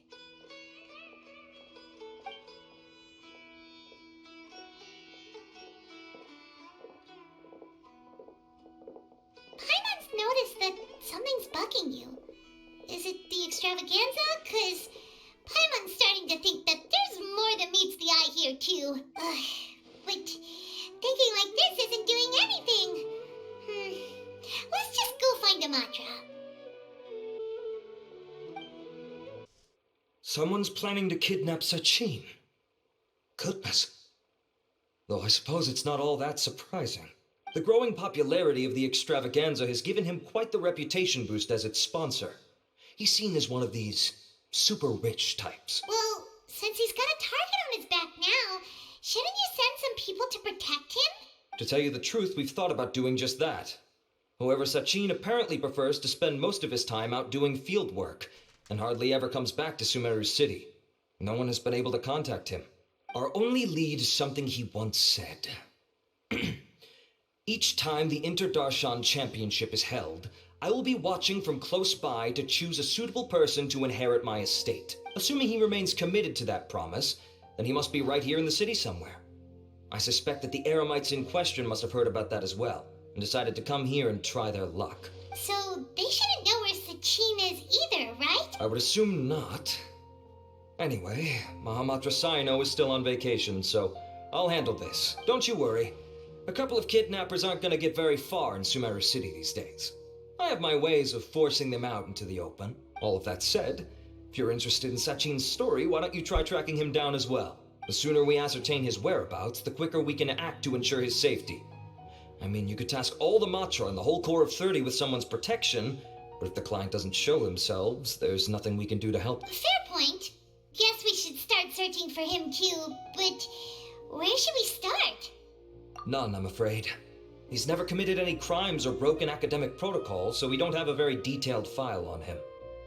I've heard that Alhaitham has now stepped down from his post as acting Grand Sage and is back to being the scribe again. Maybe it's worth checking to see if he knows anything. Good idea! Okay, we'll head back to the extravaganza venue and see if we can find him.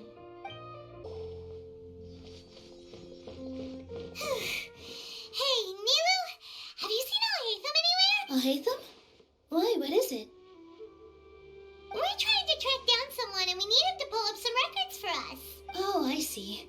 Sorry, I don't know where he went. He's always the first to leave after the competition ends, and he never tells anyone where he'll be going. Huh. Yeah, actually, that sounds about right for him. Let me think. To be honest, he doesn't seem very interested in the extravaganza, so he probably doesn't stick around longer than he has to. To him, being a commentator is just extra work he was roped into. Do you guys know of any places he'd go after work? Maybe he went home. Ooh, maybe. Paimon remembers that his house isn't that far from here, so we might as well check it out. Let's try knocking.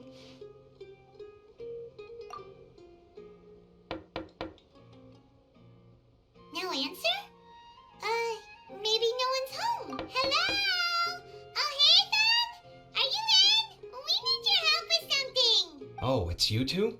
Oh, Kaveh, you're home. Come on in, I'll get the door for you.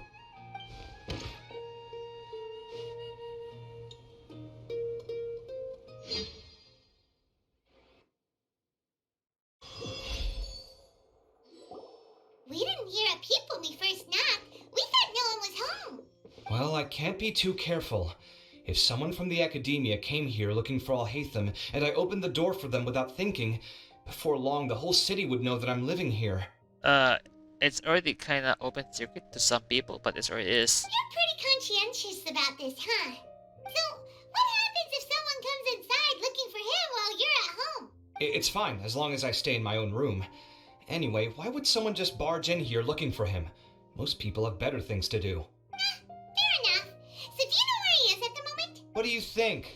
Who knows what he does in his free time? All that matters to me is that he's out of the house. Do you have a love choir or something? I wouldn't call it that. He's just incapable of saying anything pleasant at all. I told him how the second round went. I won the lot draw, remember? Because of good karma, of course. My luck's on the rise. No. But him, being him... Oh, you wouldn't believe what he said after I was done talking! You're always quick to remind me that you're my upperclassman, and yet you do not problem solve in the manner becoming of an upperclassman. This begs the question of why we attach prestige to seniority at all. What does he mean, manner becoming of an upperclassman? What, am I supposed to earn the title of upperclassman now? And he didn't stop there. He said, I'd encourage you to reflect on why you've ended up having to rely on luck every round. Frankly, it's incomprehensible to me how you've managed to make it to this age without acknowledging the proverbial elephant in the room of your life. Yeah, luck is not everything about life. It's about, yeah, I think trying to show him the real world work. So yeah, Alhim is might be a good friend to kind of. Yeah, that does sound like something Alhaitham would say. I've had it with him. Every time I talk to him, it's the same way. He finds a way to infuriate me every single time.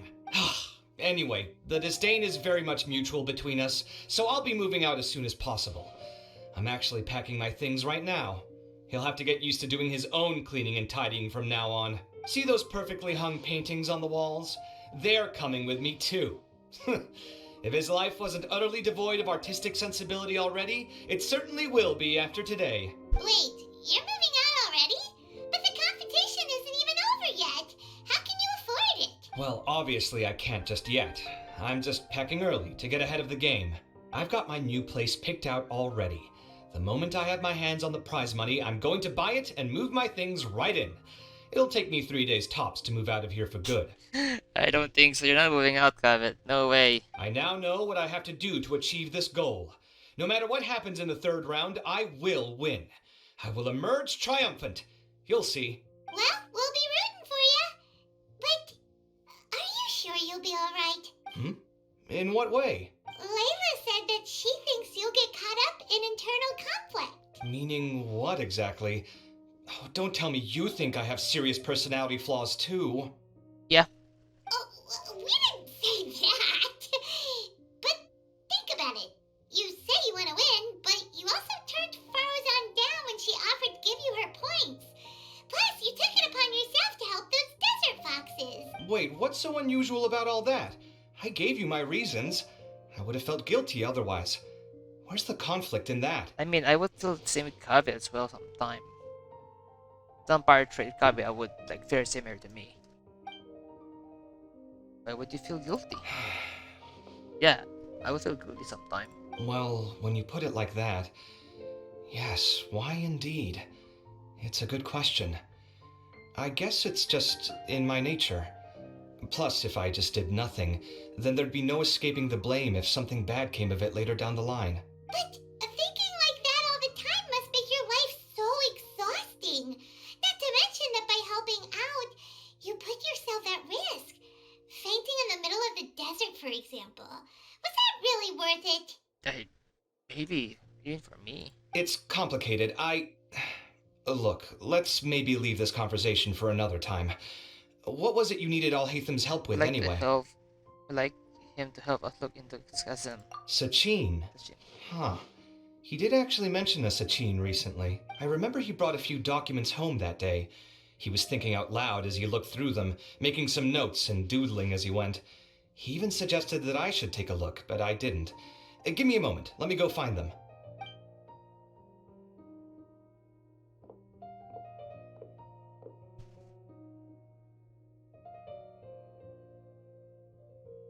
It's lunchtime already.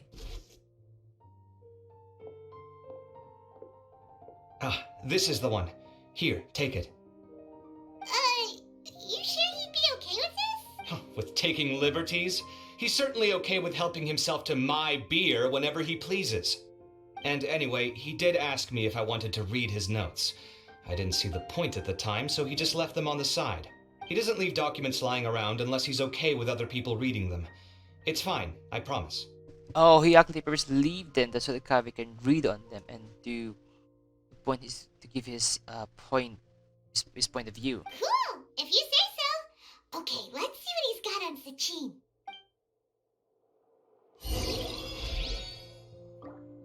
Did he leave these notes there on purpose?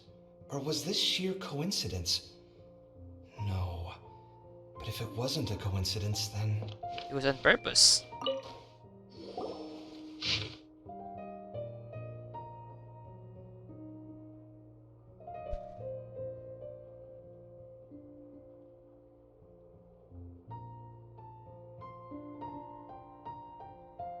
This is a lot of words, my god.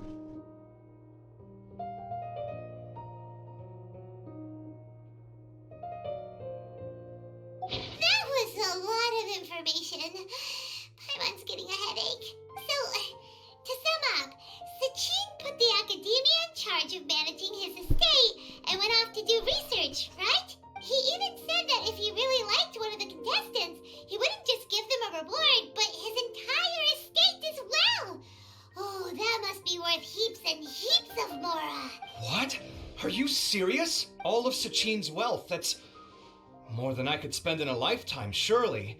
Heck, if I got chosen, I'd be able to pay off all my debts, then buy a new place, and still have cash to burn.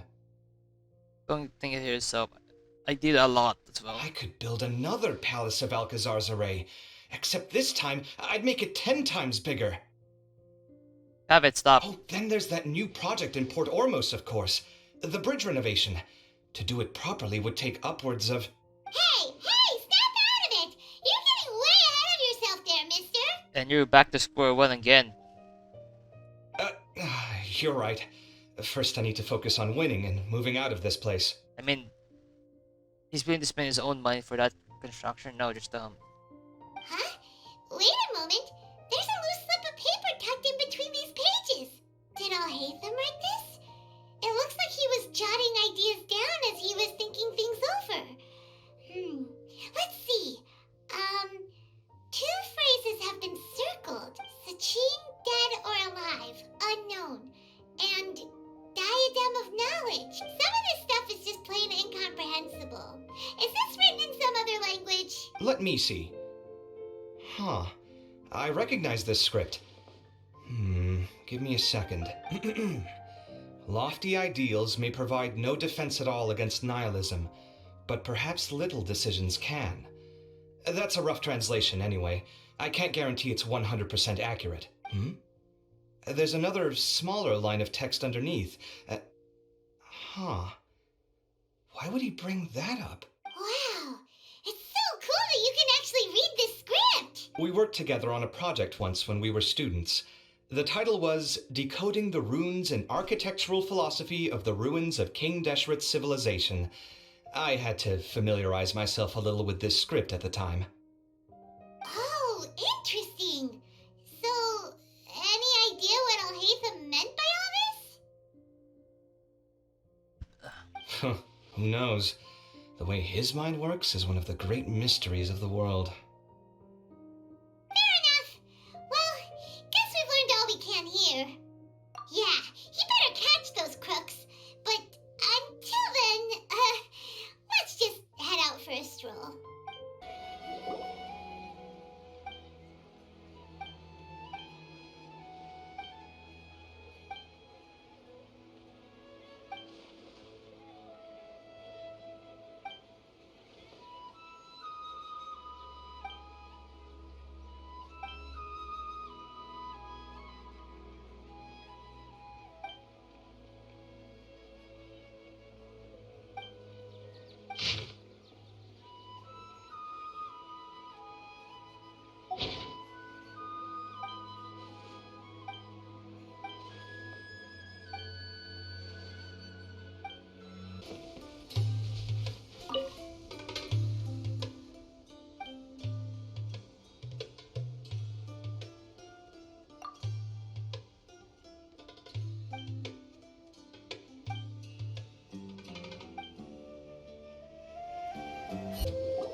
Wow.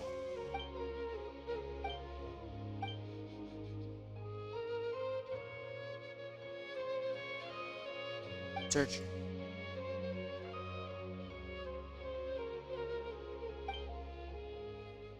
Here.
Ah, you're here.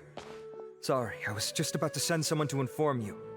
I only just finished interrogating the suspects. What did you find out? Well, lots of unexpected details, let's put it that way. The mercs themselves were surprisingly easy to catch. We just had someone dress up as Sachin and they took the bait. Oh my god. But then it starts to get messy. During the interrogation, we learned that they were hired by Sachin's own child. What?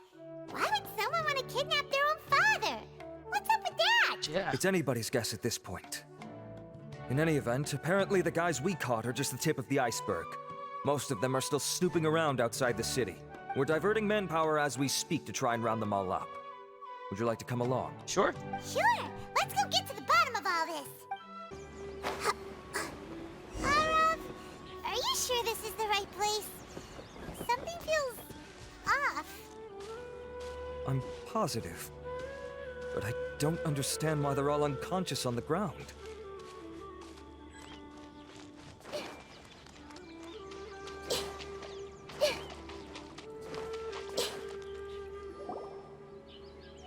Boss, we got more company.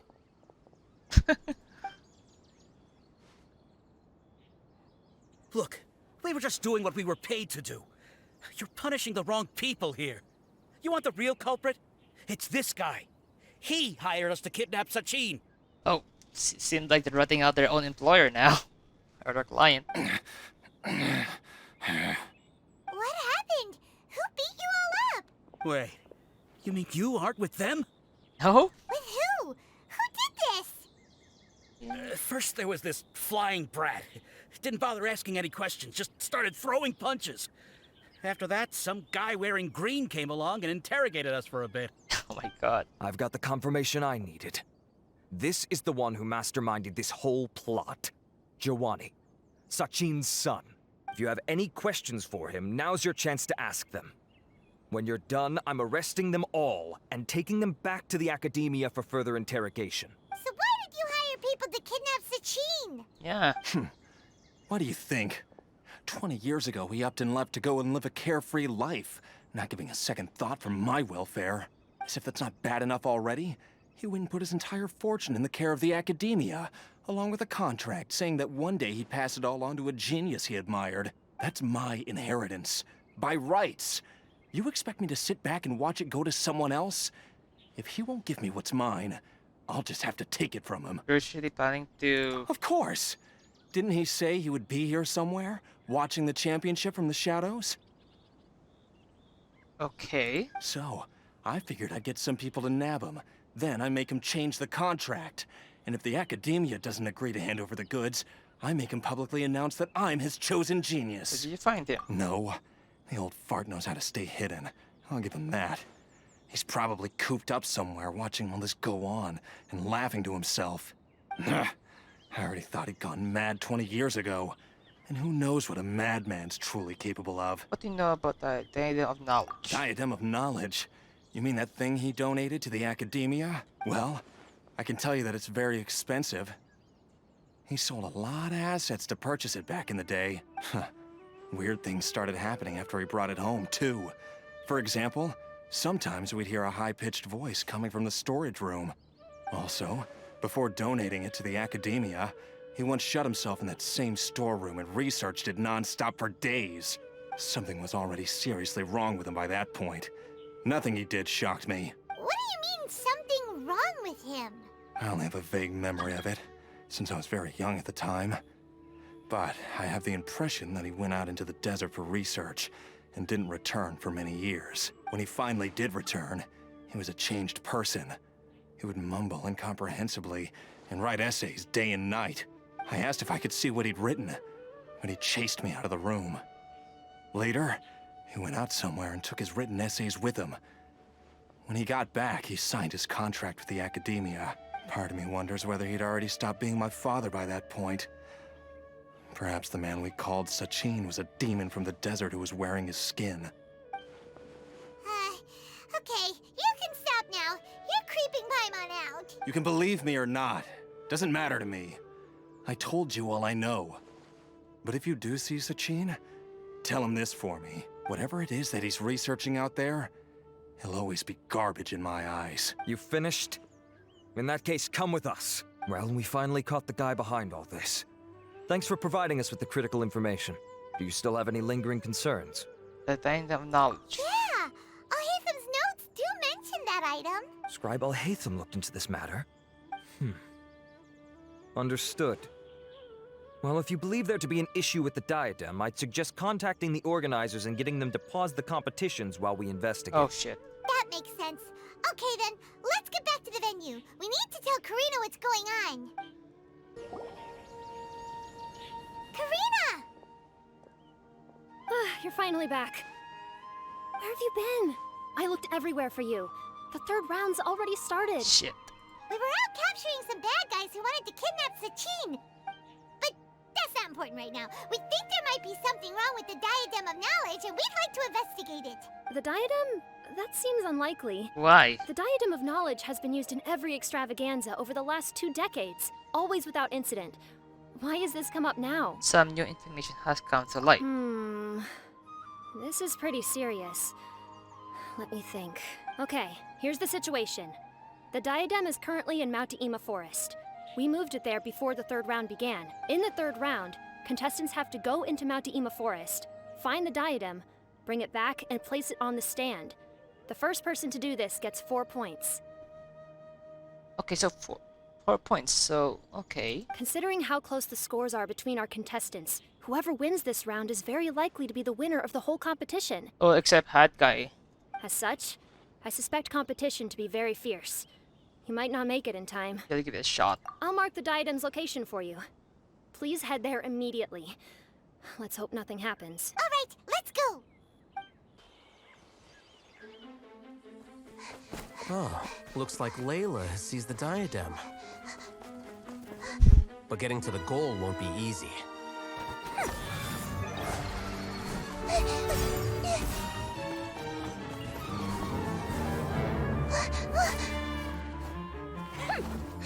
That guy enters the fray.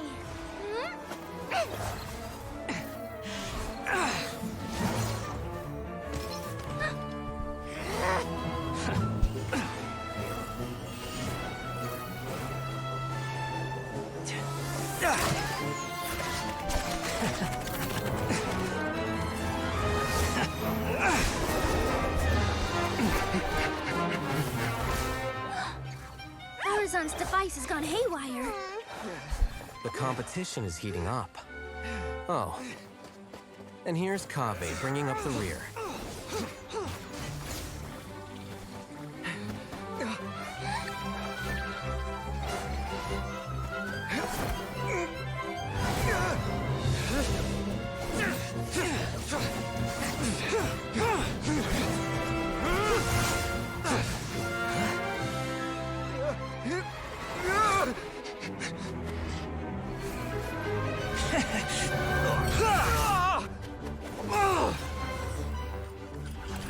It's Kaveh's toolbox!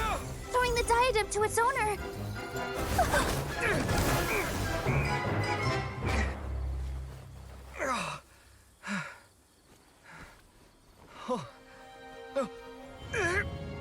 Yes, that's right. Put the diadem in place, and you shall gain all you desire. The hell? Who are you? I need you to get out of my head!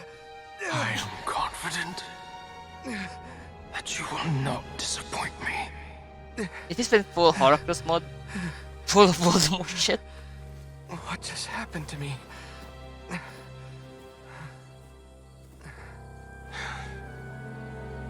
Something's wrong. I feel it.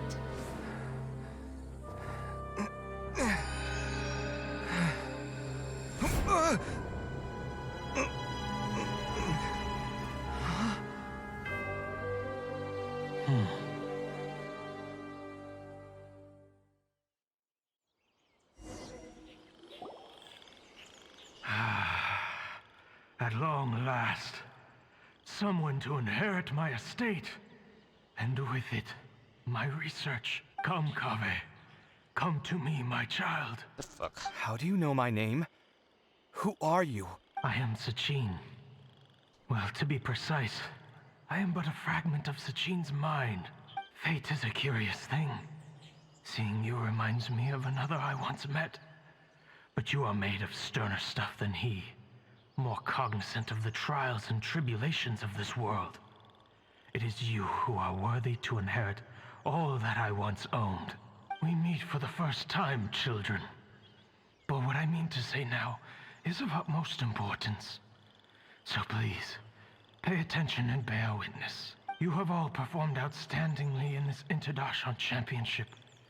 The Academia has many rare talents among its ranks, and you are the creme of the creme. But if I were to choose a successor, I would choose you, Kaveh. Not only because you were victorious, but also due to our similarities in character. What? Me? Similar to you? Why, yes. Both of us have the misfortune to be idealists. And that is the source of our misery. 28 years ago, I came to the desert and lived there for 8 full years. What do you think I saw there? Alas, endless strife and slaughter, conflict over water sources, robbing of merchant caravans, exploitation of the people relentlessly, day after day. Beyond the wall of Samiel lay a completely different world from the one I knew. The things I witnessed there tormented me greatly. I wished desperately to find a way to save them. So, did you find a way? No. As a Vahumana scholar, I tried to use Vahumana knowledge to find the answer. I researched history and anthropology, performed countless experiments on human nature, and even sought out the scholars living deep in the desert who called themselves the Lost Darshan. But in the end, I found that the answer I sought simply did not exist. It was not possible to simply assign blame for these transgressions to any one party. For the sins are carved into humanity's very nature. Our nature begets conflict, and conflict begets destruction. This is the inexorable truth. The aim of my research was to draw lessons from history. But what I discovered was that history offers no such guidance. Things can only ever go from bad to worse. They can actually feel it. After this realization, I could no longer see the meaning in anything that I had ever learned.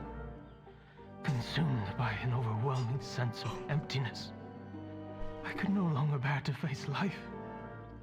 And so, I decided to bring my life to an end. But before I went through with it, a strange twist of fate led me to come into the possession of this diadem, which has the ability to preserve part of one's consciousness. Into it, I placed my experiences before requesting that the Academia manage my estate. As I thought, the contract you signed with the Academia was in essence your will. But if you'd given up hope on this world, why did you feel the need to do this? I mentioned that I had performed a great many experiments concerning human nature. You may regard this as the very last experiment of them all. The Academia has no shortage of genius talents. nurturing the brightest minds of every generation. And so, with a handsome reward to draw out the worthiest of individuals, my hope was that one day I would find one who could untangle the mystery of human nature once and for all, and help to move the world onto a better path. I see. So you desired a successor who was not only a genius, but who also understood the suffering of ordinary people. Such a person would have a clearer understanding of humanity, society, and the world. Huh? Kavik doesn't even understand. But did you ever consider that wealth numbs the human heart to the pain in the world? Even an idealist may be incapable of following through on your wishes after inheriting your wealth. You are highly intelligent, yet you are not the sort of person who would understand my line of thinking. To me, this is also part of the experiment. Part of my investigation into human nature. Whether my successor suffers as a consequence of my research, or succumbs to an indulgence in pleasure-seeking, my research will have progressed. I grieve the fundamental sickness of the world. I regret the unbearable weight of its history.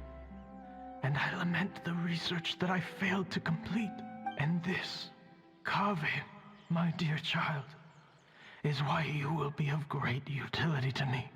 You're absolutely certain that you want to give me everything you owned? For me to do with as I please?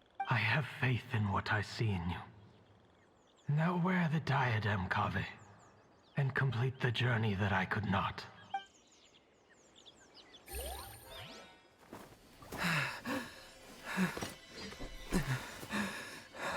Will the verdict I reached cause you suffering? Or will this newfound wealth numb your heart? I look forward to your answer. All of my research materials are being stored at all. Huh? I've heard enough! My life's enough of a mess already.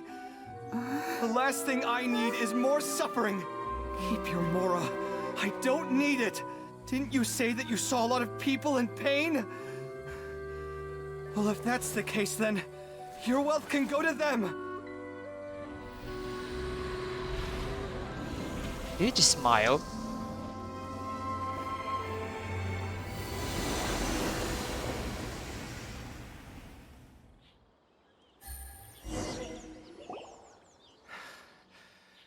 I guess that'll be the end of that.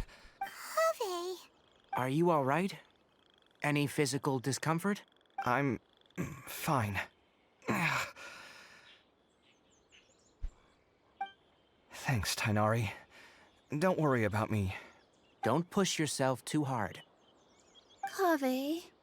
Kaveh may have broken the diadem, but he successfully completed the task prior to that.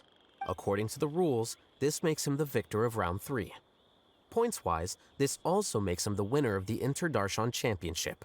As the champion and Sachin's personally designated successor, Kaveh has obtained the rights to inherit the entirety of his estate. For the avoidance of doubt, can you confirm that it is your intention to donate all of Sachin's wealth?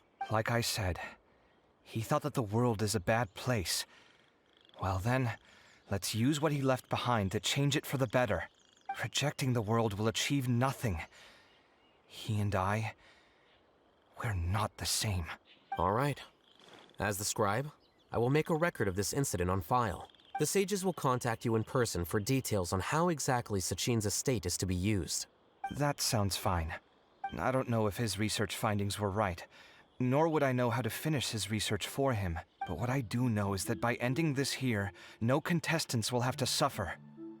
We won't be the last. There will be more championships to come, and countless future scholars will follow in our footsteps.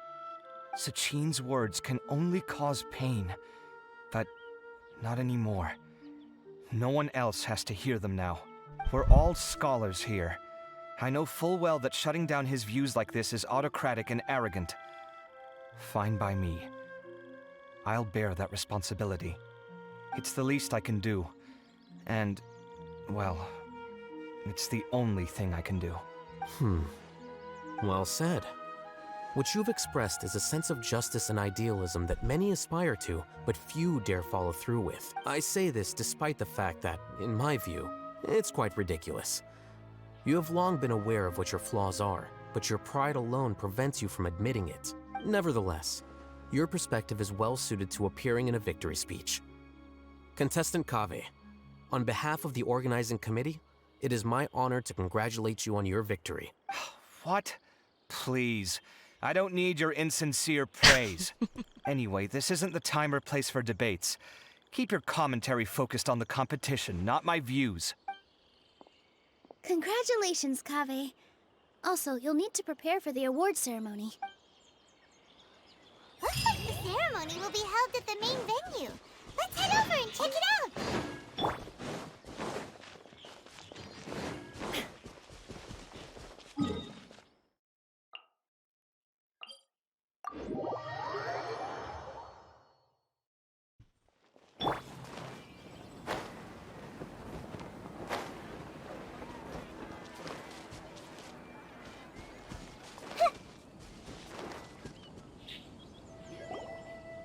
Thank you all for your excellent performance. And that brings this year's Interdarshan Championship to a close.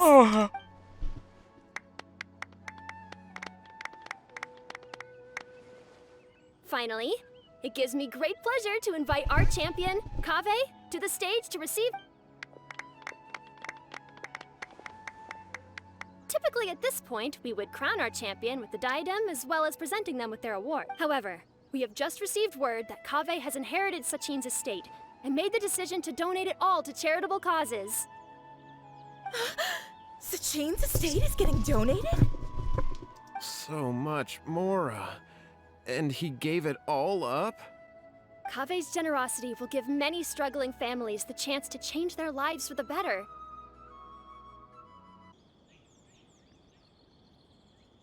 Of course, without the diadem and prize money to present, this makes the award ceremony a little more concise than expected. Would you like to say a few words, Kaveh? I'm sure many of our audience, like myself, are curious to learn why you decided to give all this wealth away. I'm not entirely sure what I should say under these circumstances. I'm glad to have won, even though I'd say luck played a big part in that. As for why I want to give the Mora away, I don't support Sachin's views, and I don't want to take his Mora. With a lot of things in life, people need to experience them for themselves. It shouldn't be up to one person to make a judgment on. Not him, and not me either. Anyway, this isn't really the time and place for such weighty and complicated topics. So, I guess that's all.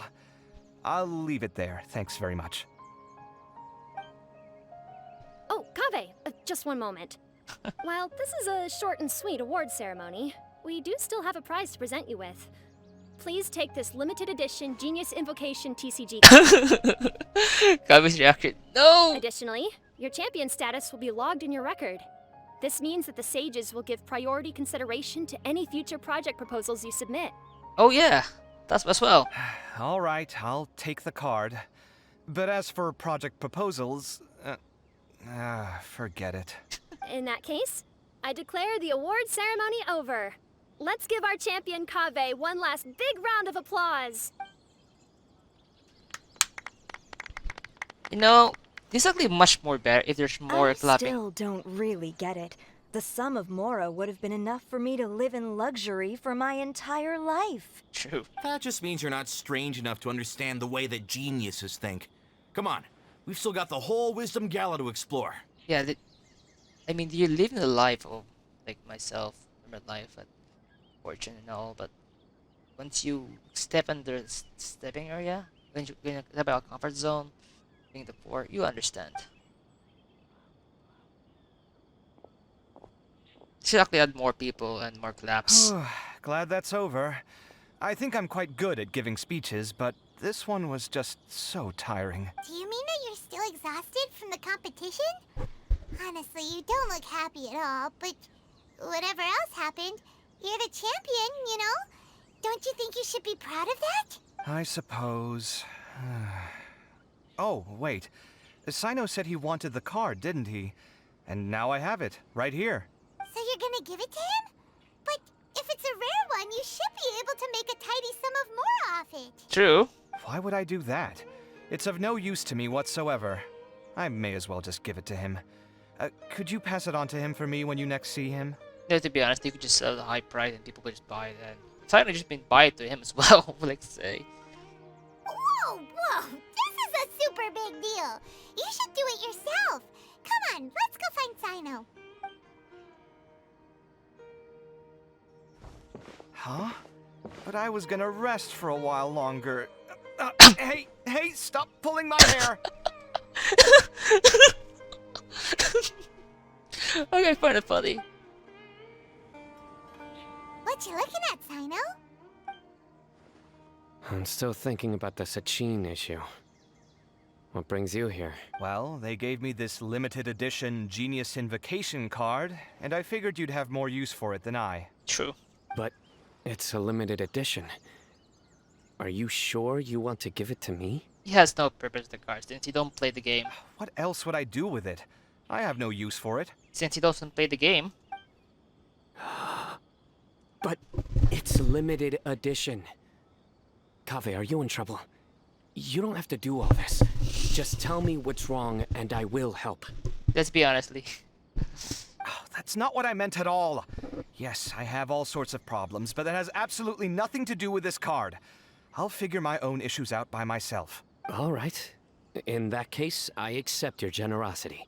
Why don't you just sell to him? And now that I realize that you have no concept of its value, I cannot simply take it from you. How about this? I shall buy it from you at a fair price. Namely, the price that the previous limited edition card sold for. Yeah, that's fair. Oh, come on. It's just one card. How much could it really be worth? 1 million more at the very least. How much? $1 million more? For a card? If you feel that's too low, I can go a little higher. No, it's fine. 1 million more for a card? But you already have a whole bunch of these, shiny ones, don't you? I saw your deck last time we played. Not every card is this valuable, and some cards are exquisitely designed, but not rare. True. I mean, a limited edition card can go really valuable. Like a certain card I saw from online. Huh. Well, I guess they must pay you plenty to be General Mahamatra if you're splashing out on things like this. Yeah. But really, it's fine. I'd feel bad taking Mora from a friend. No, just think it's a client. Don't feel bad. I save a lot. I can spare the Mora for this card. You don't spend all your savings on your hobbies, do you? You should watch that, you know. You definitely don't want to end up borrowing money in a moment of impulsivity. Living with debt is miserable. I barely know it. Sounds like you're speaking from personal experience. I guess you've been through a lot? I don't want to talk about it. In that case, maybe you're the one who should be listening to your advice. In any case, I, Sino, will take this precious card, and it shall join the Deck of Destiny. Kaveh, come with me in a few moments to collect the Mora. Thanks to you, I have achieved my goal for participating in this tournament. All right, if you insist. Far be it from me to refuse your courtesy any further. Well, at least I'll be able to keep on top of my bills this month. Maybe I'll even have some left over. In fact, let me treat you all to a meal later. Bring Tainari and Kale, too. Well, this is what they call all's well that ends well. Paimon wonders how the other contestants are doing. Let's go check in with them, shall we? Since we're guest commentators and all. Sturdy? I'm telling you, you can't go wrong taking advice from me on what to wear. Back in the day, my fashion style was considered cutting edge by everyone in the academia. Yeah. During back time, yeah. Really? Well, then, sure, Madame Farzan. Maybe you could pick out a few fashionable outfits for us. Farzan! Nilu! Even Dia and Candace are here! What are you all up to? Candace and I bumped into these two while we were strolling through the streets. Madame Farzan here is pretty friendly. When she heard that we were buying clothes, she decided to give us some help. To be honestly, her fashion trends is considered obsolete to this standard. I don't really see anything I'm familiar with. Never mind. We can purchase some textiles and make the clothes ourselves. No. Let's go with the plain fabric as our base. And embroider red and pink flowers on. Oh, and some green leaves. No, no, no, no. Wait a sec. You sure that's the latest style? That sounds a lot like what the older folks back home would wear. True. Don't worry. This style is a timeless classic. No, it's not. No thanks. This is actually sounding pretty weird. Yeah. Wait. Madame Parzan's right. That style is a classic and used to be mainstream fashion. But these days, there's some other options too. If you don't mind, how about I pick some clothes out for everyone? It's not often that we get to meet up, especially since Candace rarely makes it to Sumeru City. Also, I know a few places where I can get a great bargain. Sure. I'm happy to leave it to you. I'll come with you to have a look. One always has to keep on top of what the youth of today are into. She sounds so old. Even she look young. Madame Farazan? Come quick, she's over here. Who are you? We're new in the academia. We saw all the amazing things you did during the competition. Do you... Of course I do. And you're both very welcome to join. That's great! We can't wait. What's your area of research? Precision mechanics? I'm from Haravatat. Huh? But you seem like an expert in machines. Wait, sorry. I remember now. You were representing the Haravatat Darshan in the championship. Oh, their classes are so boring, though. I'm sorry, ma'am. Let me know if you run any other classes in the future. I'll be there. Yeah. The classes. I knew it. What about you? Aren't you going to leave with your friend? I think you're amazing, Madame Farazan. And I'd like to learn from you for a while, if possible. I can take the class you're teaching as an option, even though cross-Darshan lessons might be a little tough to arrange. But I look forward to learning from you. I see. You're a good egg, child. Don't worry. Study under me, and I promise you, you will get the best teaching available. Thank you so much, ma'am. Well, I won't disturb you any further. See you in class. Yeah, I mean, like history class are kind of get boring. I don't quite understand what happened there, but congratulations, I think. Traveler, Paimon, would you two like to come and pick out some clothes? Oh, I want to, but we will never have the opportunity. The game wouldn't allow us to change our character designs. Fucking shit. Sorry, we can't. We've got a meet with Kave later, and we have to check in with all the other contestants before then. To be honestly, I want to see a traveler in Monsat Leeway in the Zoom and Simul style fashions. Oh, by the way, have any of you seen Hat Guy or Layla? I don't know where Hat Guy went. We just saw Layla not too long ago, but she was hanging out with some other Ratahoa students, so we didn't get a chance to speak with her. Are you gonna go and see what she's up to? Yep. Ratahoa students? They must be the ones who voted for her to enter the competition, right? Oh, she didn't end up winning, so Paimon wonders how they feel about that. Let's go take a peek. Yeah.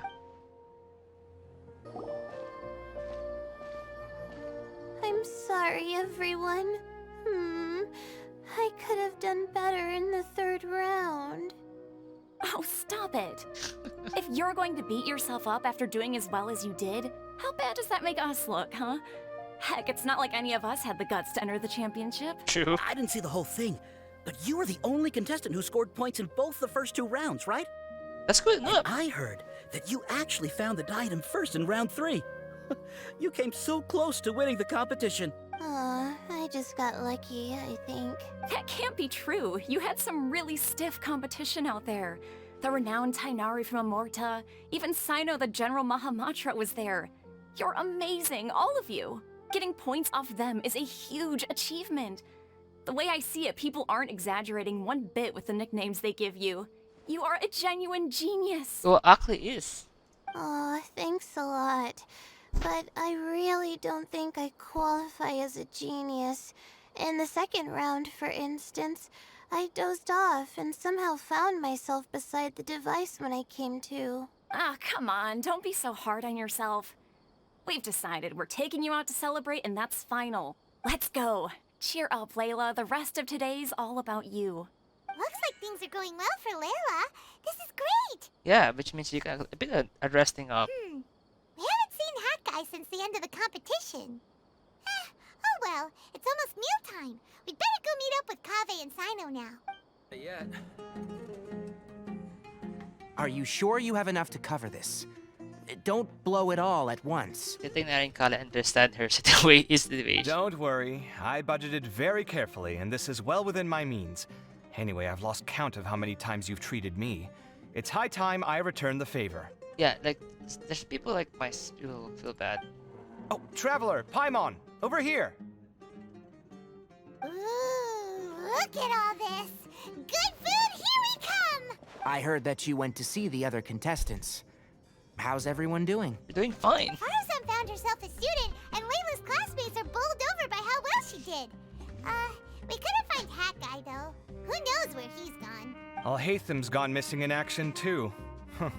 The one time I'm actually in a good enough mood to treat him to a nice meal, he disappears without a trace. I think Hat Guy is with Nahida. That guy. Where the heck could he have gone? I still have questions about that note he left. Well, whatever. He can do what he wants. Now, let's eat. Hey.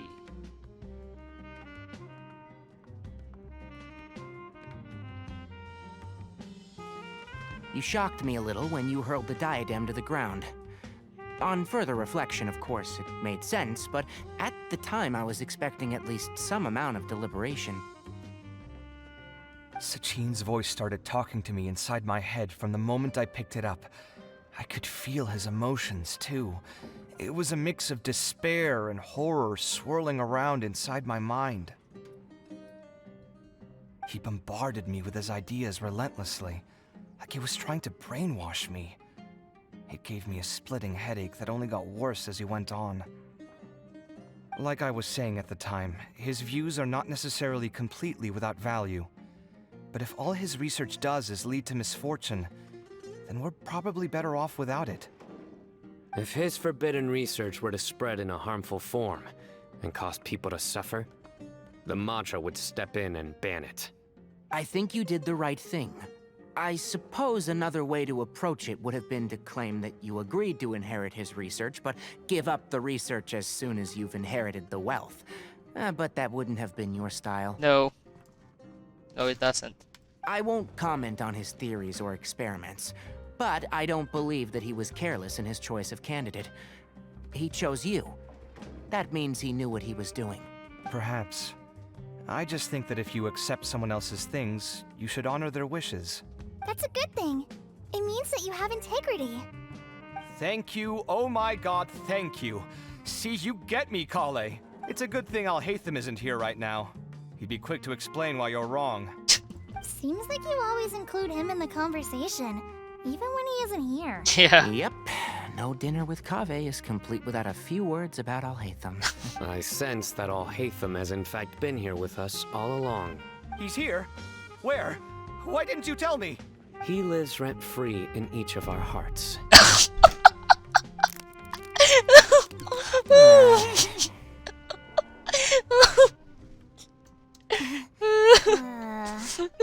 Oh, that was horrifying.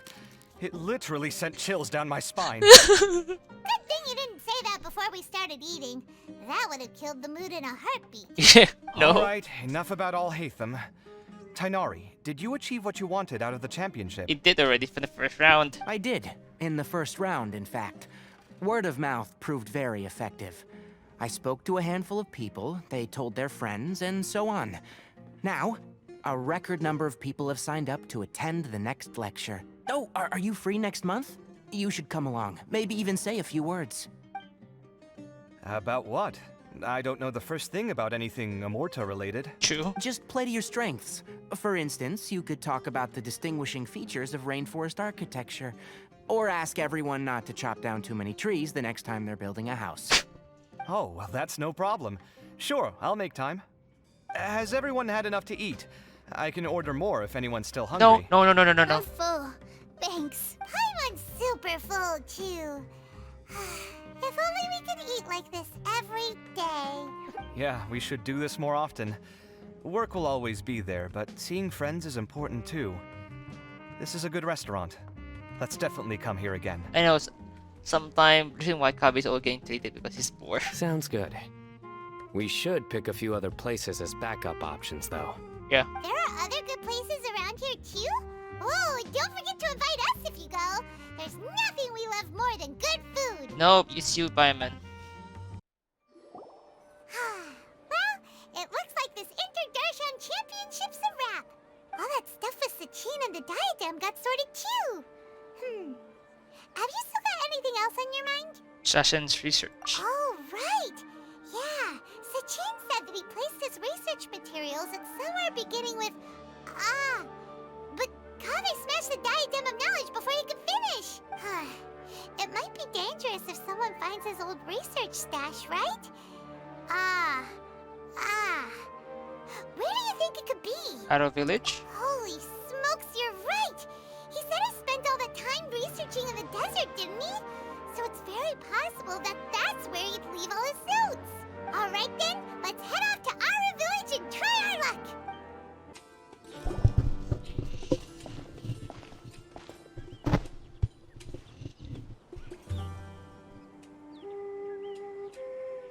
Didn't expect to run into you here. Oh, hey, Thumb. What are you doing here? And what are you reading? Are those? Yep. Sachin's notes? Yes. I came across his profile while I was organizing some documents and became interested in his research. If it wasn't for that, I never would have agreed to being a commentator. I had a hunch after seeing the fragment of his mind, and sure enough, I came here and found his research. Wait! So, you've read it already? Are you alright? How do you feel? I think you may have misunderstood something.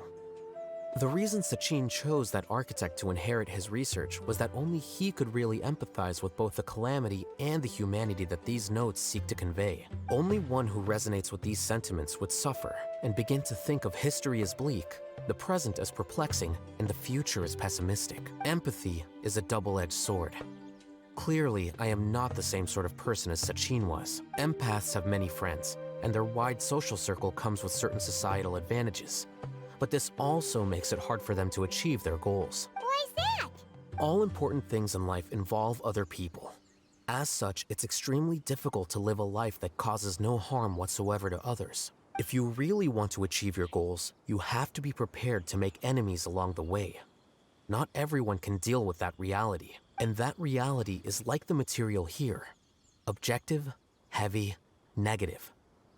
But, at the end of the day, for all these experiment results and conclusions, it's just one person's perspective, Sachin's. So, what are your thoughts now that you've read it? As a scholar, Sachin was without a doubt a genius. He laid the blame for the darkness in the world squarely on humanity, experimented extensively with reliable results, and drew logical conclusions. In that sense, one might say his views were correct. So, people are bad? And things can only ever get worse? All of that's true? That is not a question for me to answer. Someone else will arrive shortly. You can ask them instead. Ahida, maybe? All I will say is that the world is not built on correctness alone. Sometimes, being correct means nothing at all. That's a neat line. What did the line written in ancient scribe mean? Lofty ideals may provide no defense at all against nihilism, but perhaps little decisions can. By their own choice, the idealist seeks to bring happiness to all while denying themselves the same. Thus, they shall never reach even the borders of truth until they wipe away the ignorance that blinds them. I've never been able to agree with certain philosophies. Even Sachin himself struggled to comprehend the notion of sacrificing oneself for the greater good. But sadly, all viewpoints will find their supporters, and the way we see the world largely decides our fates. All right then, I got what I came for. These research materials are yours to look after. I'll be off. Wait, so you came here just to read this stuff? You missed out on a big get-together, you know. Get-together? Ah, yes, that makes sense. This is a good opportunity for that sort of thing. Oh, you just want to avoid it. Guess what? Kaveh treated everyone this time. Then I'm sure he packed up the leftovers for me. See ya. Of course. He knows Kavi very well. And there he goes. Well, Seems like he really wasn't affected by this research. He said that someone else would answer our questions. Who do you think that'll be?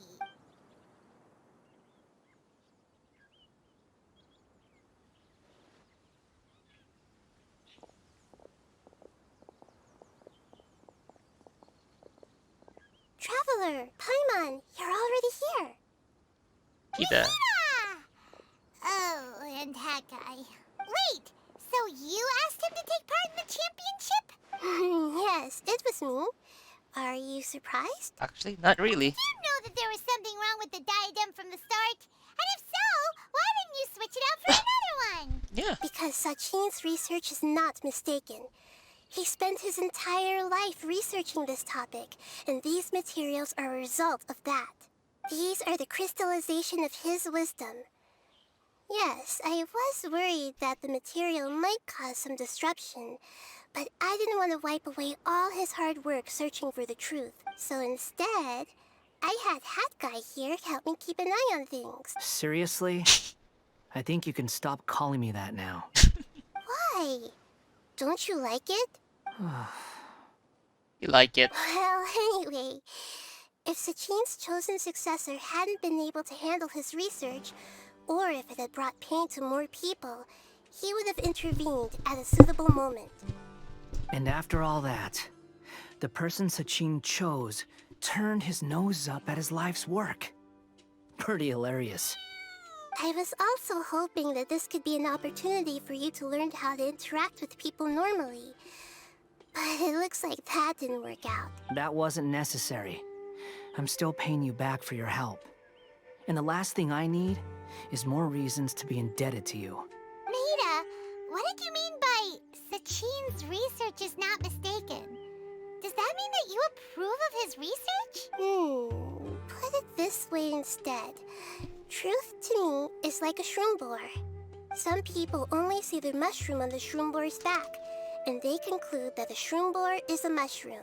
Others see only the shroom boar's body, and they declare that the shroom boar is a boar. Still others look deeper inside and determine that the shroom boar is meat. Yeah, the people. These conclusions are all correct in their own way, but none of them objectively describe the shroom boar. Paimon kinda gets it, but also not really. The world is the same way. No one, not even I included, can understand it in its entirety. All of us are somewhere on the path toward truth. Within the confines of our limited knowledge, some may blindly believe in the beauty of this world, and others may focus only on its evils. In truth, the most important thing isn't what state the world is in now, but what people hope it will become. But of course, I don't mean that as a criticism or a call to action. Ultimately, my duty as the God of Wisdom is to guide every form of wisdom to a place where it can find its purpose. That was a long speech. So what are you actually going to do with these research materials? Yeah, that's a good question. Because Kaveh, as the successor of this research, does not wish to see these ideas disseminated, I will seal it up. But even though Sachin's research could be considered negative wisdom, it is still a building block of the truth. If someone wishes to follow in his footsteps in the future, I will not stop them. I also look forward to the day that a member of the Vahumana Darshan can not only comprehend his theories, but also find a way out from the despair as well. Vahumana doesn't have that kind of talent. Wait, you're not intending to keep me in Vahumana long term, are you? Yes, she is. I don't remember signing up to become a scholar. Don't you think I'm useful enough to you as a prisoner? She doesn't see you as a prisoner. Oh boy, here we go again. You think so? Well, to that, I would say that in Sumeru, even prisoners have a right to an education. I hope that your studies in Vahumana will help you deal with your own fate and learn how best to settle old debts from your past. My god, he is like literally smart and just trying to help that guy. I will reveal your final thesis myself. I'm expecting great things from you, Mr. Hat Guy. I think he like it. 20 years ago, the Academia had just received Sachin's estate. To celebrate the huge investment, the Academia Extravaganza that year was grander than usual. I was very young then, and I remember seeing posters for the Interdarshan Championship all over the city. I couldn't help but mention it to my father. I even told him that I really liked the look of the diadem. It was so unique. So he said, "Why don't I win it? So I can let you play with it for a few days." That made me very happy, and I nodded enthusiastically. But to my surprise, he didn't win. And when he got back home, he seemed extremely depressed. Later, he left home, saying that he wanted to do some investigating in the desert. The quicksand got him not long after that. For many years, I couldn't face up to it at all. If I just kept my mouth shut, maybe none of it would have ever happened.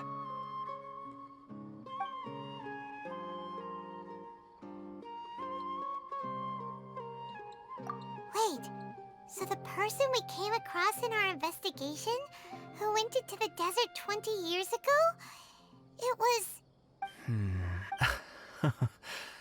Is that why Sachin thought I looked familiar? I can't believe it. My father was always too kind for his own good. Sachin's research would have saddened him greatly. He must have gone into the desert when he heard about it to find those who were still suffering. It all makes sense now. I've tried telling myself so many times over the years that maybe his sudden depression wasn't because he didn't win the competition. Maybe something else was going on that I wasn't aware of. But in the end, it all started with me mentioning the competition to him. Really quick question. If you go to Farzan, can I forgot the other region. Can we meet her mother? Oh, Kaveh. Don't worry. I destroyed the diadem. There will never be another tragedy like this again. Never again.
Well, how did it go? I assume that Lord Sangamabay's assistants helped you discover something, yeah? You mean... Sachin was not a good person, and there's definitely something wrong with that diadem of knowledge. She also discovered that. And in that case, shouldn't you be doing something about it? Already did it. For instance, telling the Academia that they should give up the diadem? We already told the Academia, but... But what? Kaveh smashed the diadem. What? Calm down, Dory. Why are you getting so worked up? My diadem. My beautiful diadem. This was supposed to be the perfect plan. I feed you the information, you discover the issue with the diadem, and then I just wait until the Academia sells it off at a low price. And now, it was all for nothing. Curse that Kaveh. The interest rate on the mora he owes me is about to get much higher. Oh, so that's why you told us about this. Yeah, Paimon did think you were being unusually generous. Yeah. My diadem. I'm furious. That's it. No extension on his payment this month, no matter what reason he gives. He's gonna pay off any for the month, no? Yeah, we'll come back.